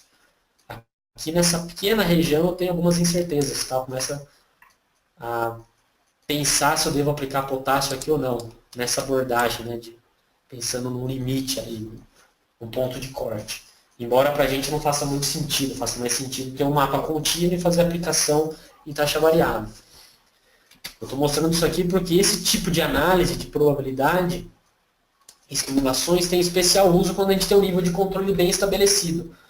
Ou seja, para praga, por exemplo. Para praga eu posso ter aí valores. Cada ponto tem aqui, com praga, sem praga, ou número de pragas em cada ponto. Em vez de eu ter um mapa contínuo de número de pragas, que pode não me representar muita coisa, eu posso fazer simulações e ter um valor de corte. Um valor de corte, sei lá, de 2 pragas por metro quadrado, por exemplo. E aí, identificar onde eu tenho maior chance de ter praga e corrigir. Onde eu tenho maior chance de não ter, eu não corrijo. E aí vai do usuário saber o ponto de corte, aí, a porcentagem, a probabilidade que ele quer trabalhar. Isso é um uso interessante da geoestatística. Lucas, a questão ainda de determinar a distância entre pontos, ou de como posicionar os pontos amostrais, está chamando bastante a atenção da plateia. Tem o Carlos Miranda aqui, está perguntando se a gente pode utilizar uma imagem de satélite, manchas de NDVI, ou um mapa de produtividade. Isso pode ser utilizado como critério para determinar a distância entre os pontos amostrais. Eu imagino que ele deve ter a possibilidade de medir o tamanho das manchas e poder, a partir desse tamanho, estimar aí um alcance e trabalhar abaixo desse alcance. Você poderia comentar alguma coisa sobre essa? Sim, na verdade eu ainda vou tocar nesse assunto, na amostragem direcionada, mas é possível sim, tá? A gente sair dessa amostragem cega, né, uma grade regular aí que a gente espera no final ter um semivarograma interessante, tá? Para ter uma grilagem boa, a gente espera. Posso sair disso e ter algum conhecimento prévio da área. Pode ser imagem de satélite, mapa de produtividade, algum sensor de planta, de solo, ter essa informação prévia, identificar algumas regiões que eu acho que pode ter algum problema. Aí, colocar amostras nessas regiões. Isso pode ser uma possibilidade. Se eu tiver uma informação, por exemplo, de solo, um sensor de solo que é muito relacionado com argila, como é o caso do condutividade elétrica, eu posso utilizar até mesmo o alcance da variável da condutividade elétrica para balizar minha amostragem de argila. Pode ser feito. Mas isso assumindo que tem uma correlação alta, e isso é difícil da gente ter. Tá? Mas isso eu vou mostrar alguns exemplos disso um pouquinho mais para frente. Entra em cocrigagem também, praticamente, né? Também vou falar da cocrigagem ainda com essa ideia também, né? Então, usar essa variável não só para alocar, para direcionar a amostragem, mas para auxiliar na predição. A gente vai chegar lá. Vamos lá. Bom, tudo bem.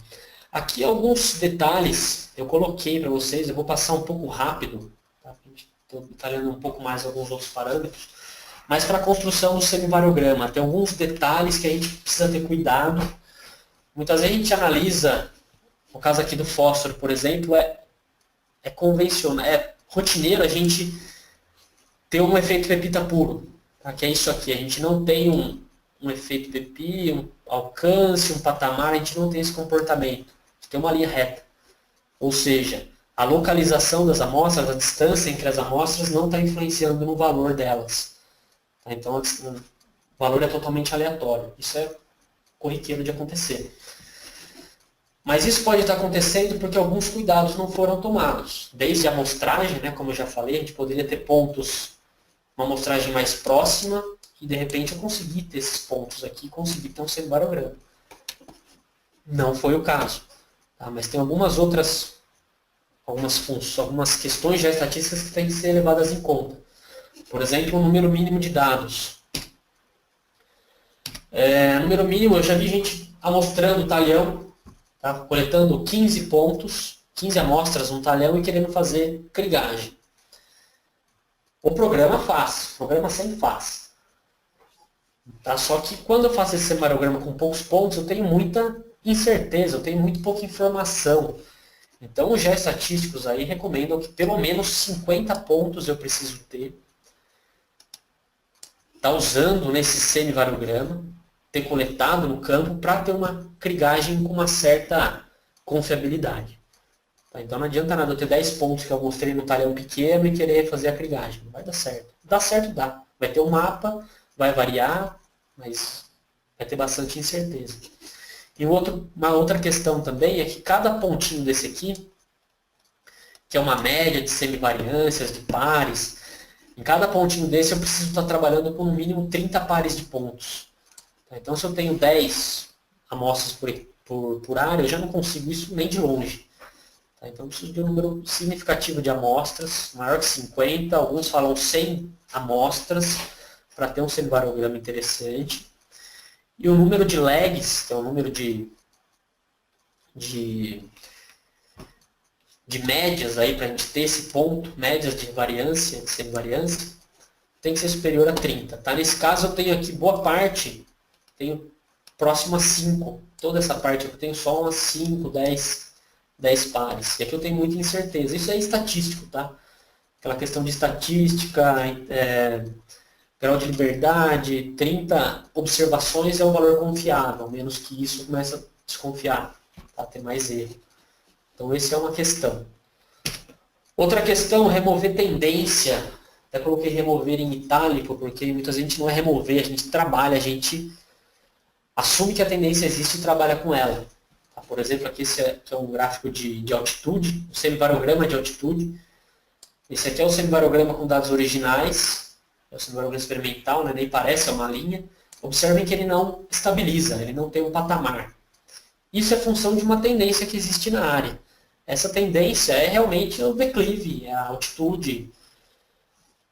Eu tenho que avaliar isso por meio de uma equação simples, que não é geoestatística, não é nada disso, é um polinômio de primeiro grau, tá, por exemplo, onde com uma equação super simples matemática eu consigo explicar boa parte da variabilidade.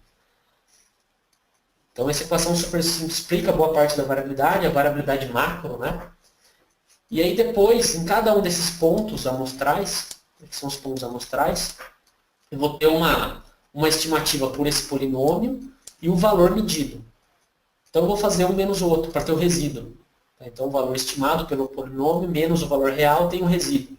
E aí eu faço o semivarograma do resíduo. É isso aqui. E aí eu consigo modelar, eu tenho um patamar. Aí eu consigo fazer a cribagem, aí eu tenho confiança e consigo enxergar detalhes. Tá? Muitas vezes se eu interpolar aqui os dados originais, eu não vejo muito detalhe. Basicamente eu vejo esse polinômio. Se eu retiro o polinômio, essa equação, e trabalho com resíduo, eu começo a ver mais detalhe. Tá? Isso 99% dos usuários que trabalham com cribagem em agricultura de precisão não fazem. A gente não sabe ao certo quanto isso, qual a influência disso, assim como aquela questão de amostragem. Isso tem alunos trabalhando com isso para ver quanto que isso impacta no mapa de recomendação. Então aqui eu tenho um exemplo real. Tá? Um variograma sem patamar, aquele também era real, mas esse é uma amostragem de solo. Variável é matéria orgânica. Observem que ele não estabiliza. Esses eixos têm uma nomenclatura um pouco estranha, mas aqui é 980 metros. Tá? Então, 1000 metros e o alcance ainda não chegou. O semivarograma ainda não estabilizou. Não faz sentido. Tá? Isso é tendência. Tem que remover essa tendência. Nesse caso dessa área, é basicamente relevo. A matéria orgânica está alterando em função do relevo. Então, eu tenho que eliminar o efeito relevo primeiro. Uma dica para ver se essa variância não estabilizou ainda, ou se não vai estabilizar mesmo, se é tendência ou não, é verificar a variância dos dados originais. Variância. matemática, vai lá, calcula no Excel a variância, tem um valor, nesse caso, 2,4. O nosso semivarograma, a variância, o variograma deveria estabilizar próximo dessa variância dos dados originais. Tá? Por aqui, deveria estabilizar. Não estabilizou, passou reto e foi embora. Então é sinal de tendência. Então eu tenho que testar polinômio de primeira, segunda, terceira ordem, vai incrementando a complexidade aqui, né? Vou testar e ver o resultado. Tá? Nesse caso, eu tenho feito um polinômio de primeira ordem, o mais simples, trabalhado com os resíduos, e aí sim os resíduos eu consigo modelar um alcance aí de 400 metros. Tá? Com a variância dos resíduos ali próxima do patamar, o que é o esperado, então aí tem sentido. Então eu sei que está correto. Aqui eu tenho problema. Tá? Isso é remoção de tendência. Um outro fator, até um pouco mais difícil de explicar, é a isotropia. Basicamente a variabilidade mudando, o comportamento da variabilidade mudando em função da direção que eu olho numa área. Então tem uma área aqui, vários pontos amostrais. Essa isotropia é para calcular o semivariograma. A isotropia é que não tem diferença a direção que eu olho. Quando é anisotropia, tem diferença. Então eu calculo semivariоgramas olhando para direções diferentes. Aqui é o convencional, omnidirecional, estou olhando para todas as direções. Então observem aqui, um par de ponto, ele está fazendo a semivariância com todos os outros pares de ponto. Aqui tem poucas linhas azuis porque eu cortei para dar para enxergar. Ele está fazendo com todos os pares de pontos. Eu posso restringir e falar para ele fazer essa semivariância apenas nos pares de pontos com 45 graus. Então está aqui, ó, 45 graus. Dentro de um limite, né, uma janela aí de 40, 50, varia, a gente escolhe. Faça essa semivariância, esse cálculo de diferenças apenas em 45 graus, ou 135 graus, ou 90, ou 180, aí varia muito. Tá, isso que é feito aí para ver se tem isotropia. E aí quando que eu sei? Olhando para o mapa eu sei que tem. Tá? Esse aqui é uma área de cana, de novo. Essa aqui é o sentido da sulcação, é um sensor de planta, então a variabilidade foi totalmente em função do sentido da sulcação da linha de plantio. Então é um mapa com anisotropia, a direção importa. Tá? Para saber isso eu posso calcular variogramas direcionais, então daquela forma, né, olhando para 45, 130 graus, 30 graus, 120.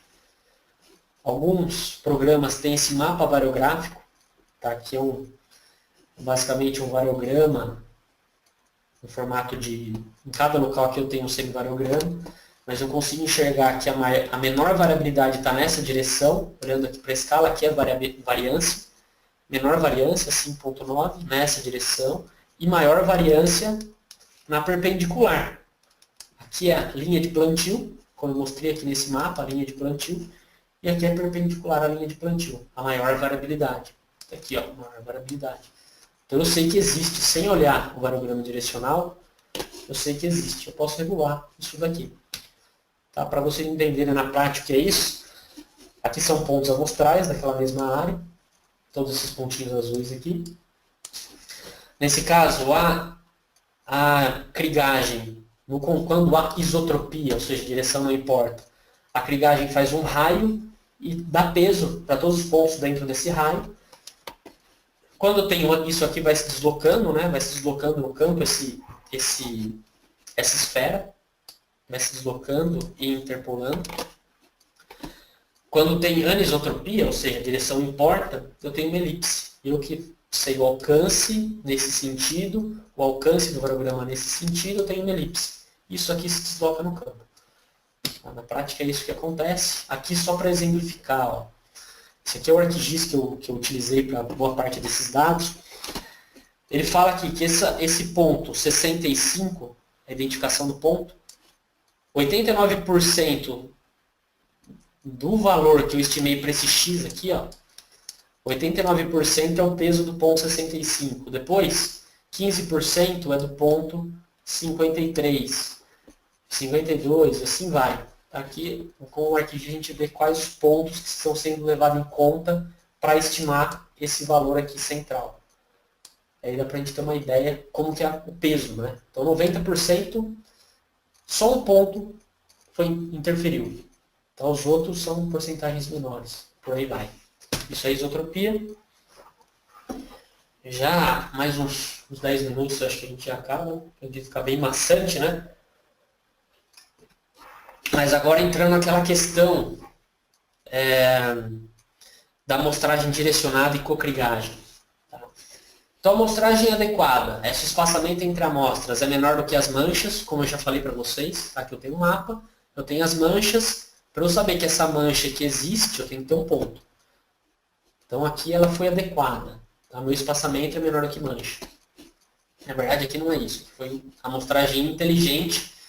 Foi feito o uso de uma variável indicativa, uma variável auxiliar, que é esse mapa de fundo, tá? Que foi um sensor de planta.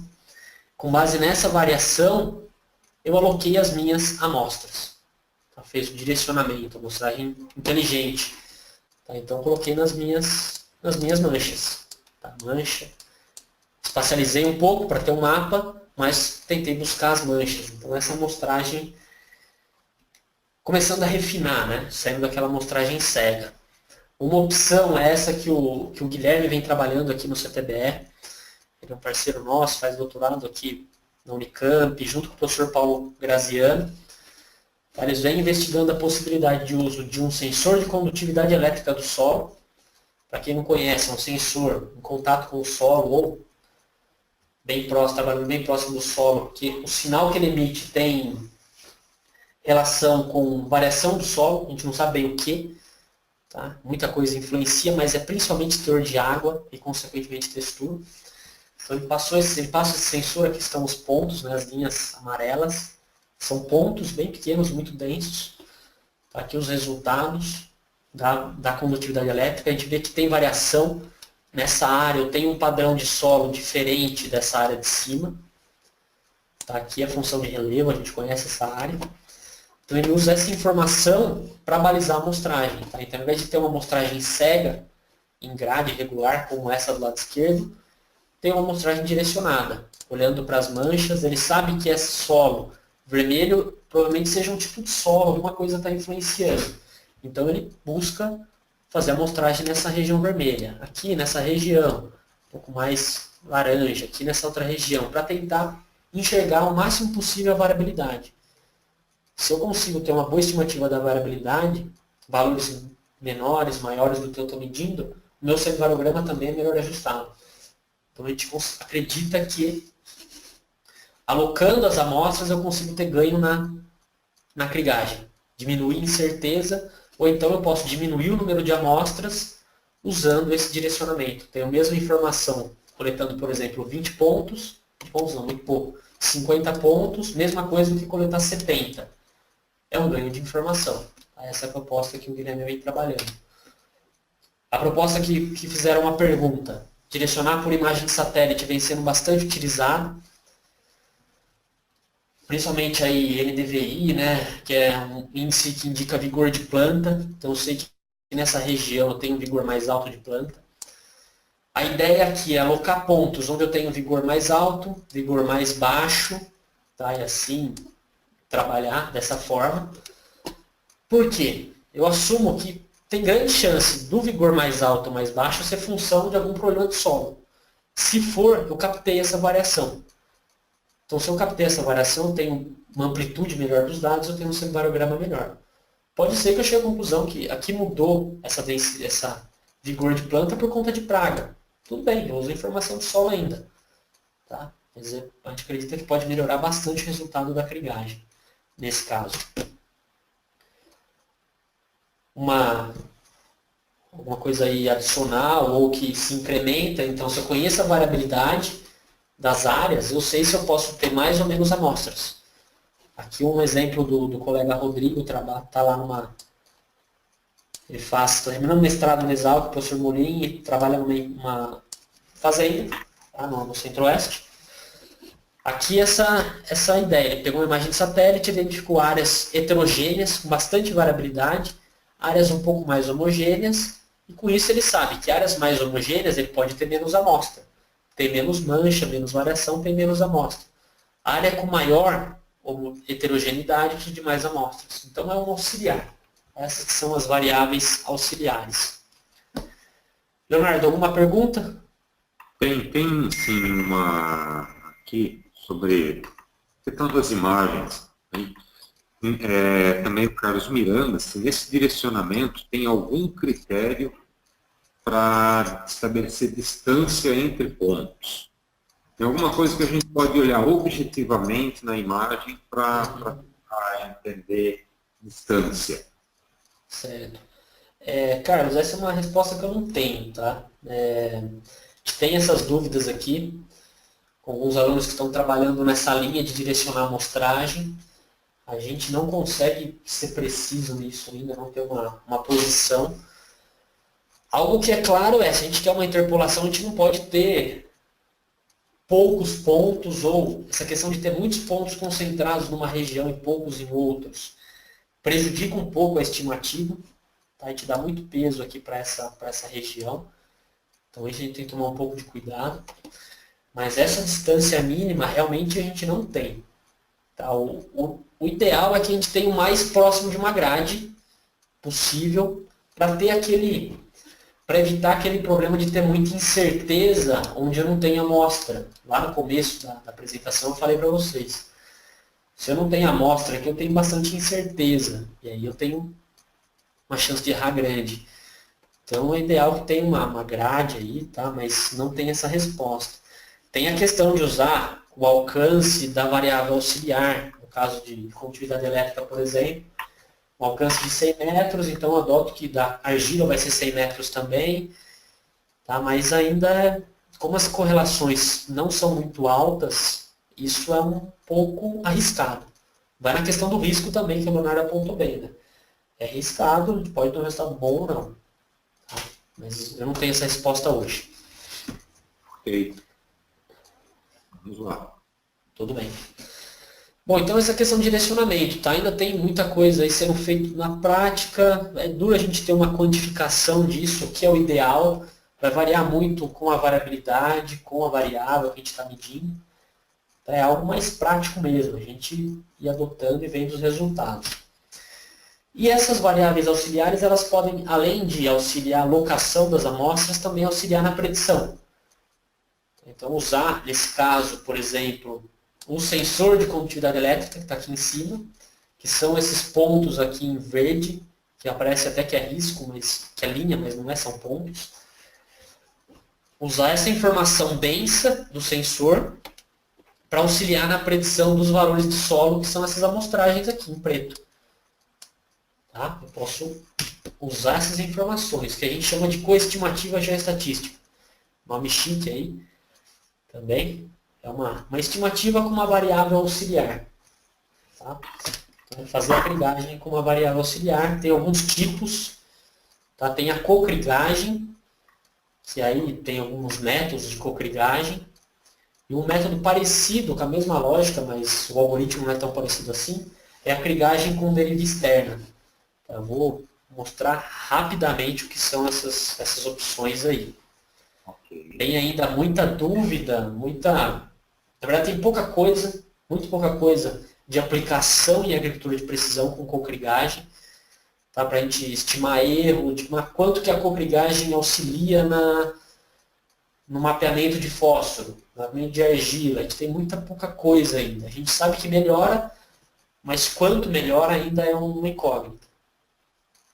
E outra coisa, a gente precisa de uma correlação alta também entre as variáveis. Tá? Então, vou usar fósforo. E quero usar uma variável para auxiliar na predição de fósforo, tem que ser uma variável que tenha correlação com fósforo. E não é tão simples a gente ter essa variável. A gente eventualmente pode ter uma relação, mas é complicado. No caso do fósforo ainda é uma coisa que fósforo praticamente ele fica sozinho, né? Tem pouca coisa que varia junto com o fósforo. Isso. Eu particularmente, imagino que a cocrigagem ela tem muito a agregar na parte física. Sim. E a gente falar argila, CTC e matéria orgânica, são coisas que têm uma correlação conhecida. Sim. Tá.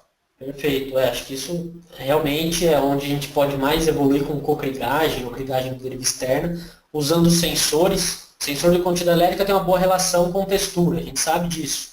Então ele pode ser uma ferramenta útil. Eu posso ter um mapeamento mais denso de fertilidade, que me dá matéria orgânica, CTC, e como a matéria orgânica tende a estar relacionada com textura, eu faço uma amostragem mais rala de textura, e uso a informação da matéria orgânica para auxiliar na predição de textura. Esse tipo de coisa é possível. Fósforo é difícil, né? Foi um exemplo extremo aí. Imagem de satélite, eventualmente, a chance de ter uma relação com textura, com água, e consequentemente textura, matéria orgânica é grande. Então, realmente, o Leonardo tem razão nesse ponto. Algumas variáveis são mais fáceis. Argila, matéria orgânica, CTC, pH pode aparecer também, compactação, dependendo, pode até aparecer alguma coisa, mas alguns elementos químicos é mais difícil. Tudo bem? Vamos lá. Então, ok. Já terminando aí 2 slides, a gente não tem muito o que mostrar algumas simulações aqui. Eu usei aquele mapa anterior, fiz a condutividade elétrica do solo, é esse daqui, esse mapa superior. Então, observem que varia. Tem regiões de condutividade elétrica maior, que eu sei que, conhecendo a área, conhecendo as amostragens, teve relação com argila, basicamente argila. E eu quis predizer matéria orgânica. Então, a crigagem ordinária, ou seja, só matéria orgânica, só os pontos amostrais, eu tive esse mapa. Fazendo a cocrigagem com a condutividade elétrica, eu tive esse mapa da direita. Observem que é quase a mesma coisa. Não mudou quase nada. Mudou alguma coisa, algum detalhe aqui, algum detalhe aqui, algum detalhe aqui. Tá? É bem pouco que a cocrigagem contribuiu. E é pouco porque a relação da condutividade elétrica com a matéria orgânica, nesse caso, não foi alta. Foi em torno aí de 0,7, 70%. E os trabalhos mostram que a eficiência da cocrigagem ela vai realmente agregar valor quando a gente tem uma correlação de 90%. Então, com esses dados que eu tenho, foi limitado o resultado. E é o que a gente vai ter na maioria dos casos, tá? É difícil da gente ter uma correlação alta. Tão alta assim. Então, a gente tem que... pode auxiliar, pode melhorar, como aqui a validação cruzada. A cocrigagem melhorou.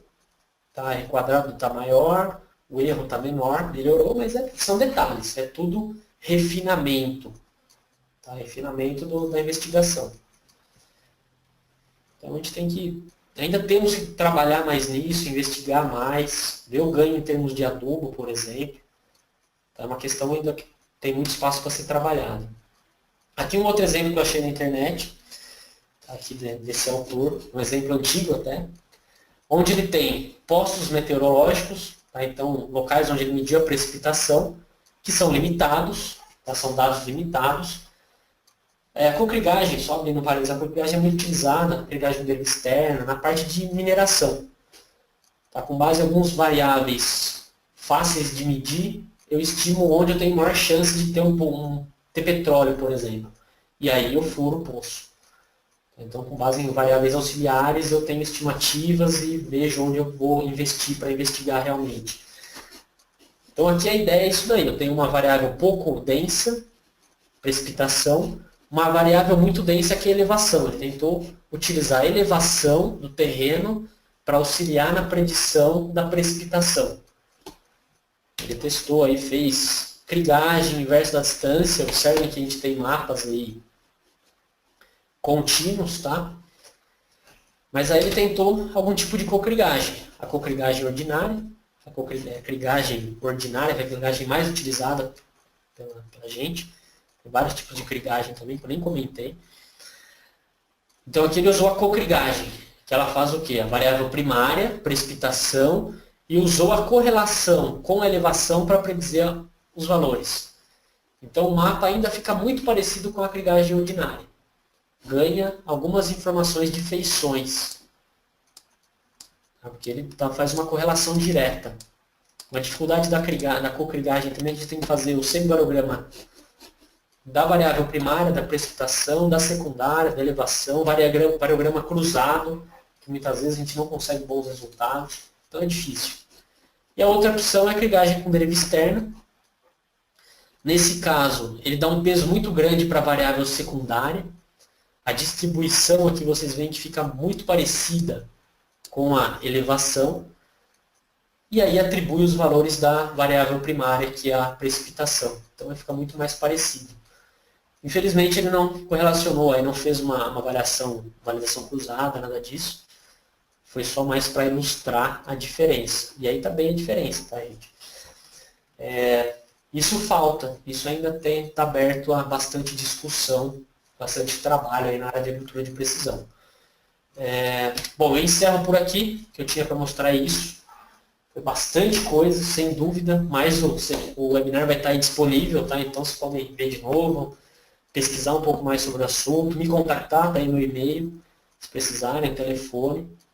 Tá? Então fico à disposição e agora a gente tem um tempo para perguntas, né? Fique à vontade, Leonardo. Ok, vamos lá. Tem algumas perguntas aqui que estão aparecendo, eu guardei para o final.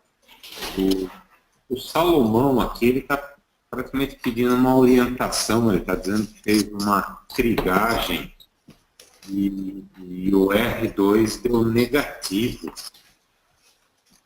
Ele está pedindo uma luz aqui sobre o que isso significa, um R2 negativo. É uma boa pergunta. A primeira coisa é ver se o semivarograma foi bem modelado. Tá? Se deu efeito pepita puro lá, você vai ter uma validação cruzada negativo, positivo, aleatório. Isso é complicado. R2 negativo significa que o coeficiente angular da reta está invertido, né? Está invertido. Sobe, aumenta a distância, está diminuindo a semivariância. Aí eu não sei nem dizer se está em essa questão de distância sem variância. A questão é que a crigagem está dizendo que é um valor alto e na verdade tem um valor baixo. É erro de dados mesmo, é difícil de dizer. Provavelmente tem muito barulho aí nessa... muito ruído nesses dados originais, talvez. Ou o semivarograma que foi, por algum motivo, não está adequado. Né? Tem que dar uma olhada mesmo, não sei o que dizer de antemão, assim. Bom, vamos lá, uma pergunta do Valdeir Soares. Uma pergunta já prática. Uma propriedade que apresenta muitos talhões pequenos. A pergunta dele é se ele necessariamente precisa ter pelo menos 50 amostras para usar a crigagem. Nessa situação de talhões pequenos, o que você recomenda? Mudar o interpolador? Isso é uma questão importante. Uma recomendação que a gente precisa ver se é aplicável, pois não. Essa situação apareceu no webinar anterior também. Vamos lá. Uma situação que a gente precisa ver se é aplicável, tá? É investigar, fazer avaliação de vários talhões ao mesmo tempo. Aí a gente entra numa dúvida, né? Se os talhões são iguais em termos de manejo. Se eu tenho uma área trabalhando de uma forma, outra área de outra forma, né? Vamos dizer, cultivo convencional e plantio direto, mas eu não vou conseguir, essa semivariância não vai ser a próxima, o meu semivarograma não vai ser representativo. Então aí eu tenho um problema. Mas se não, se é tudo muito homogêneo, no caso de usinas, aí tem, os talhões de usinas costumam ser pequenos até, 10 hectares, 20 hectares, só que são vários talhões próximos com o mesmo manejo. Então aí eu posso investigar a gleba toda, tá? O conjunto de talhões. Essa é uma opção, tem que ver se aplica. A outra questão é, se isso não for factível, você vai ter que trabalhar com o seu erro. Você sabe que você tiver menos pontos, você vai ter mais incerteza. E aí, se você fizer a validação cruzada, você vai ver que vai dar mais erro. E aí você vai, quanto mais incerteza você tem, menor a sua possibilidade de você ter o seu retorno. É balancear. Tá? Ou trabalhar com célula também, por que não? Talhões pequenos, ao invés de você interpolar, você trabalha com células. Mas eu tenho uma variável contínua, eu divido meu talhão em 30 células e trabalho 30 células individuais. Como vão ser células pequenas, pode ser que seja de acordo com a capacidade operacional da máquina. Não tem por que você trabalhar com regiões menores, muitas vezes. Então essa é uma solução que pode ser pensada. Ou outro interpolador, mas o interpolador também tem toda uma incerteza associada aí. As incertezas vão continuar. Tá bem? Bacana. Uma pergunta muito boa aqui do Eduardo Siqueira. Uma vez que ele já fez uma amostragem de solo em grade em uma área, ele conhece a variabilidade da área. Se ele for voltar a fazer a amostragem nessa área, qual a melhor forma de direcionar as amostras para o próximo ano? Essa é uma questão que o pessoal na prática tem feito bastante, né? Os prestadores de serviço têm feito bastante a questão de fazer uma primeira investigação e depois investigar só os locais problemáticos para ver se elevou o teor do nutriente no solo, por exemplo. Tá? É uma possibilidade de ver se o seu tratamento está sendo eficaz ou não. Mas isso não permite ter um mapa de aplicação de novo. Tá? Tem uma certa dificuldade aí. O ideal seria, se eu assumir que a minha variação, minha variabilidade não vai ser alterada significativamente, eu posso utilizar o meu alcance do ano anterior para balizar a amostragem do ano seguinte. É uma alternativa. Agora, a gente tem que pensar sempre, às vezes eu posso ter feito uma amostragem muito densa, eu vi que eu não precisava de tudo aquilo, nem de longe, então eu consigo raliar.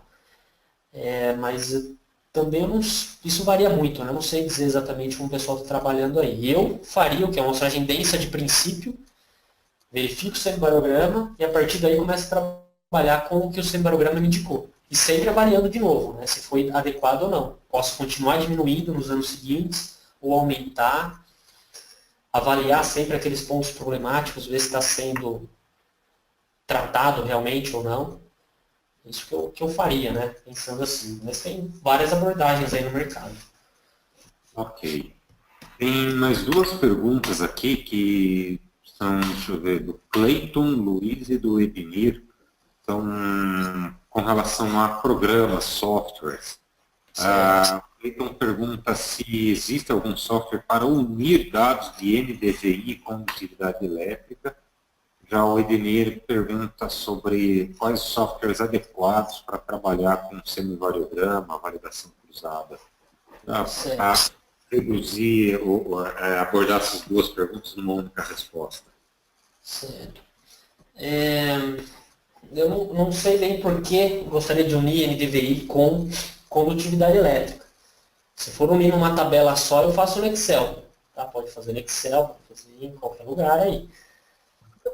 Agora, se você quiser ter as duas variáveis e criar uma terceira variável, também pode ser em Excel, né? Criar isso. Teria que entender um pouco o porquê essa união, né? Se a gente tiver mapas prontos e quiser unir esses dois, vários SIGs, vários sistemas de programação geográfica, vários softwares fazem essa sobreposição de mapas. Softwares aí comerciais eu conheço muito pouco, para ser sincero. Eu conheço softwares um pouco mais acadêmicos, como o QGIS, o ArcGIS, o SS2Box. Conheço um pouco aí, talvez até o Leonardo possa comentar algum software aí que faça esse tipo de trabalho. Agora, com relação à análise geoestatística, a gente tem os SIGs, que permitem fazer alguma geoestatística e permitem a crigagem. A gente tem SIGs que não permitem fazer crigagem, então não tem jeito, tá? Você tem que ser outro interpolador. A gente tem os SIGs aí que permitem a crigagem, mas não permitem avaliar semivarograma, fazer aquele série de análises que eu comentei. Então a gente tem que usar um programa de geoestatística separado e colocar aqueles componentes, incluir aqueles componentes, aquelas variáveis no SIG quando for fazer a crigagem. Então tem essas três vertentes. Tem programas que fazem toda a análise em si, tem programas que a gente precisa trabalhar separado e programas que não fazem mesmo. Agora, programas que fazem geoestatística, que eu conheço, que fazem essa análise geoestatística. A gente tem o ArcGIS, que é pago, é um SIG dos mais completos, não tem problema de limitação de custo. Né? Ele é genérico, ele permite muita coisa. Dos comerciais eu conheço pouco, eu sei que tem programa que faz, o SMS faz, geoestatística, alguma coisinha, eu sei que ele faz, não sei dizer se vai a fundo. Agora, opção para geoestatística a gente tem alguns. Tem o GS+, que faz geoestatística, faz a crigagem, só que ele não é um SIG. Ele faz a crigagem, a gente importa essa crigagem no SIG. Aí a gente faz mapa, faz recomendação. Então tem GS+, tem GeoMS, tem algumas várias opções aí disponíveis. Tá? Pagas, não pagas. Tem várias, o próprio R, programa R, né, de análises matemáticas, de programação, ele tem essa opção de geoestatística e crigagem. Se alguém que entende de programação, que tem alguma afinidade, é possível fazer. Então tem que dar uma pesquisadinha sobre isso mesmo. Ok. Muito bem, Lucas. Eu queria agradecer a participação sua e também de todos os ouvintes que estão aí online, que passaram com a gente pelo webinar. Eu gostei muito, acho que realmente atingiu a ideia de trabalhar os temas em profundidade, de maneira muito técnica, e trazer realmente conhecimento, iluminar o nosso mundo agrícola, agronômico, com conhecimento, com a luz do conhecimento. Muito obrigado. Quero agradecer a todos os que participaram também com perguntas, ao pessoal que está assistindo esse webinar como uma aula, de fato. Em nome da Inseres, agradecer a todos vocês de uma maneira geral. Se quiser passar a mensagem final, fique à vontade, Lucas. Tá ok. Eu também gostaria de agradecer, né, todos os ouvintes aí, dizer que eu estou à disposição, tem aí meu contato, pode entrar em contato sem problema, o grupo, a faculdade também. Obrigado, Leonardo, pela oportunidade, em séries, e espero que tenha sido proveitoso aí para quem gastou aí gastou, né, 2 horas aí escutando esse webinar, e a gente espera que tenhamos conseguido aí atingir o objetivo, né? Então, continuo à disposição, obrigado a todos.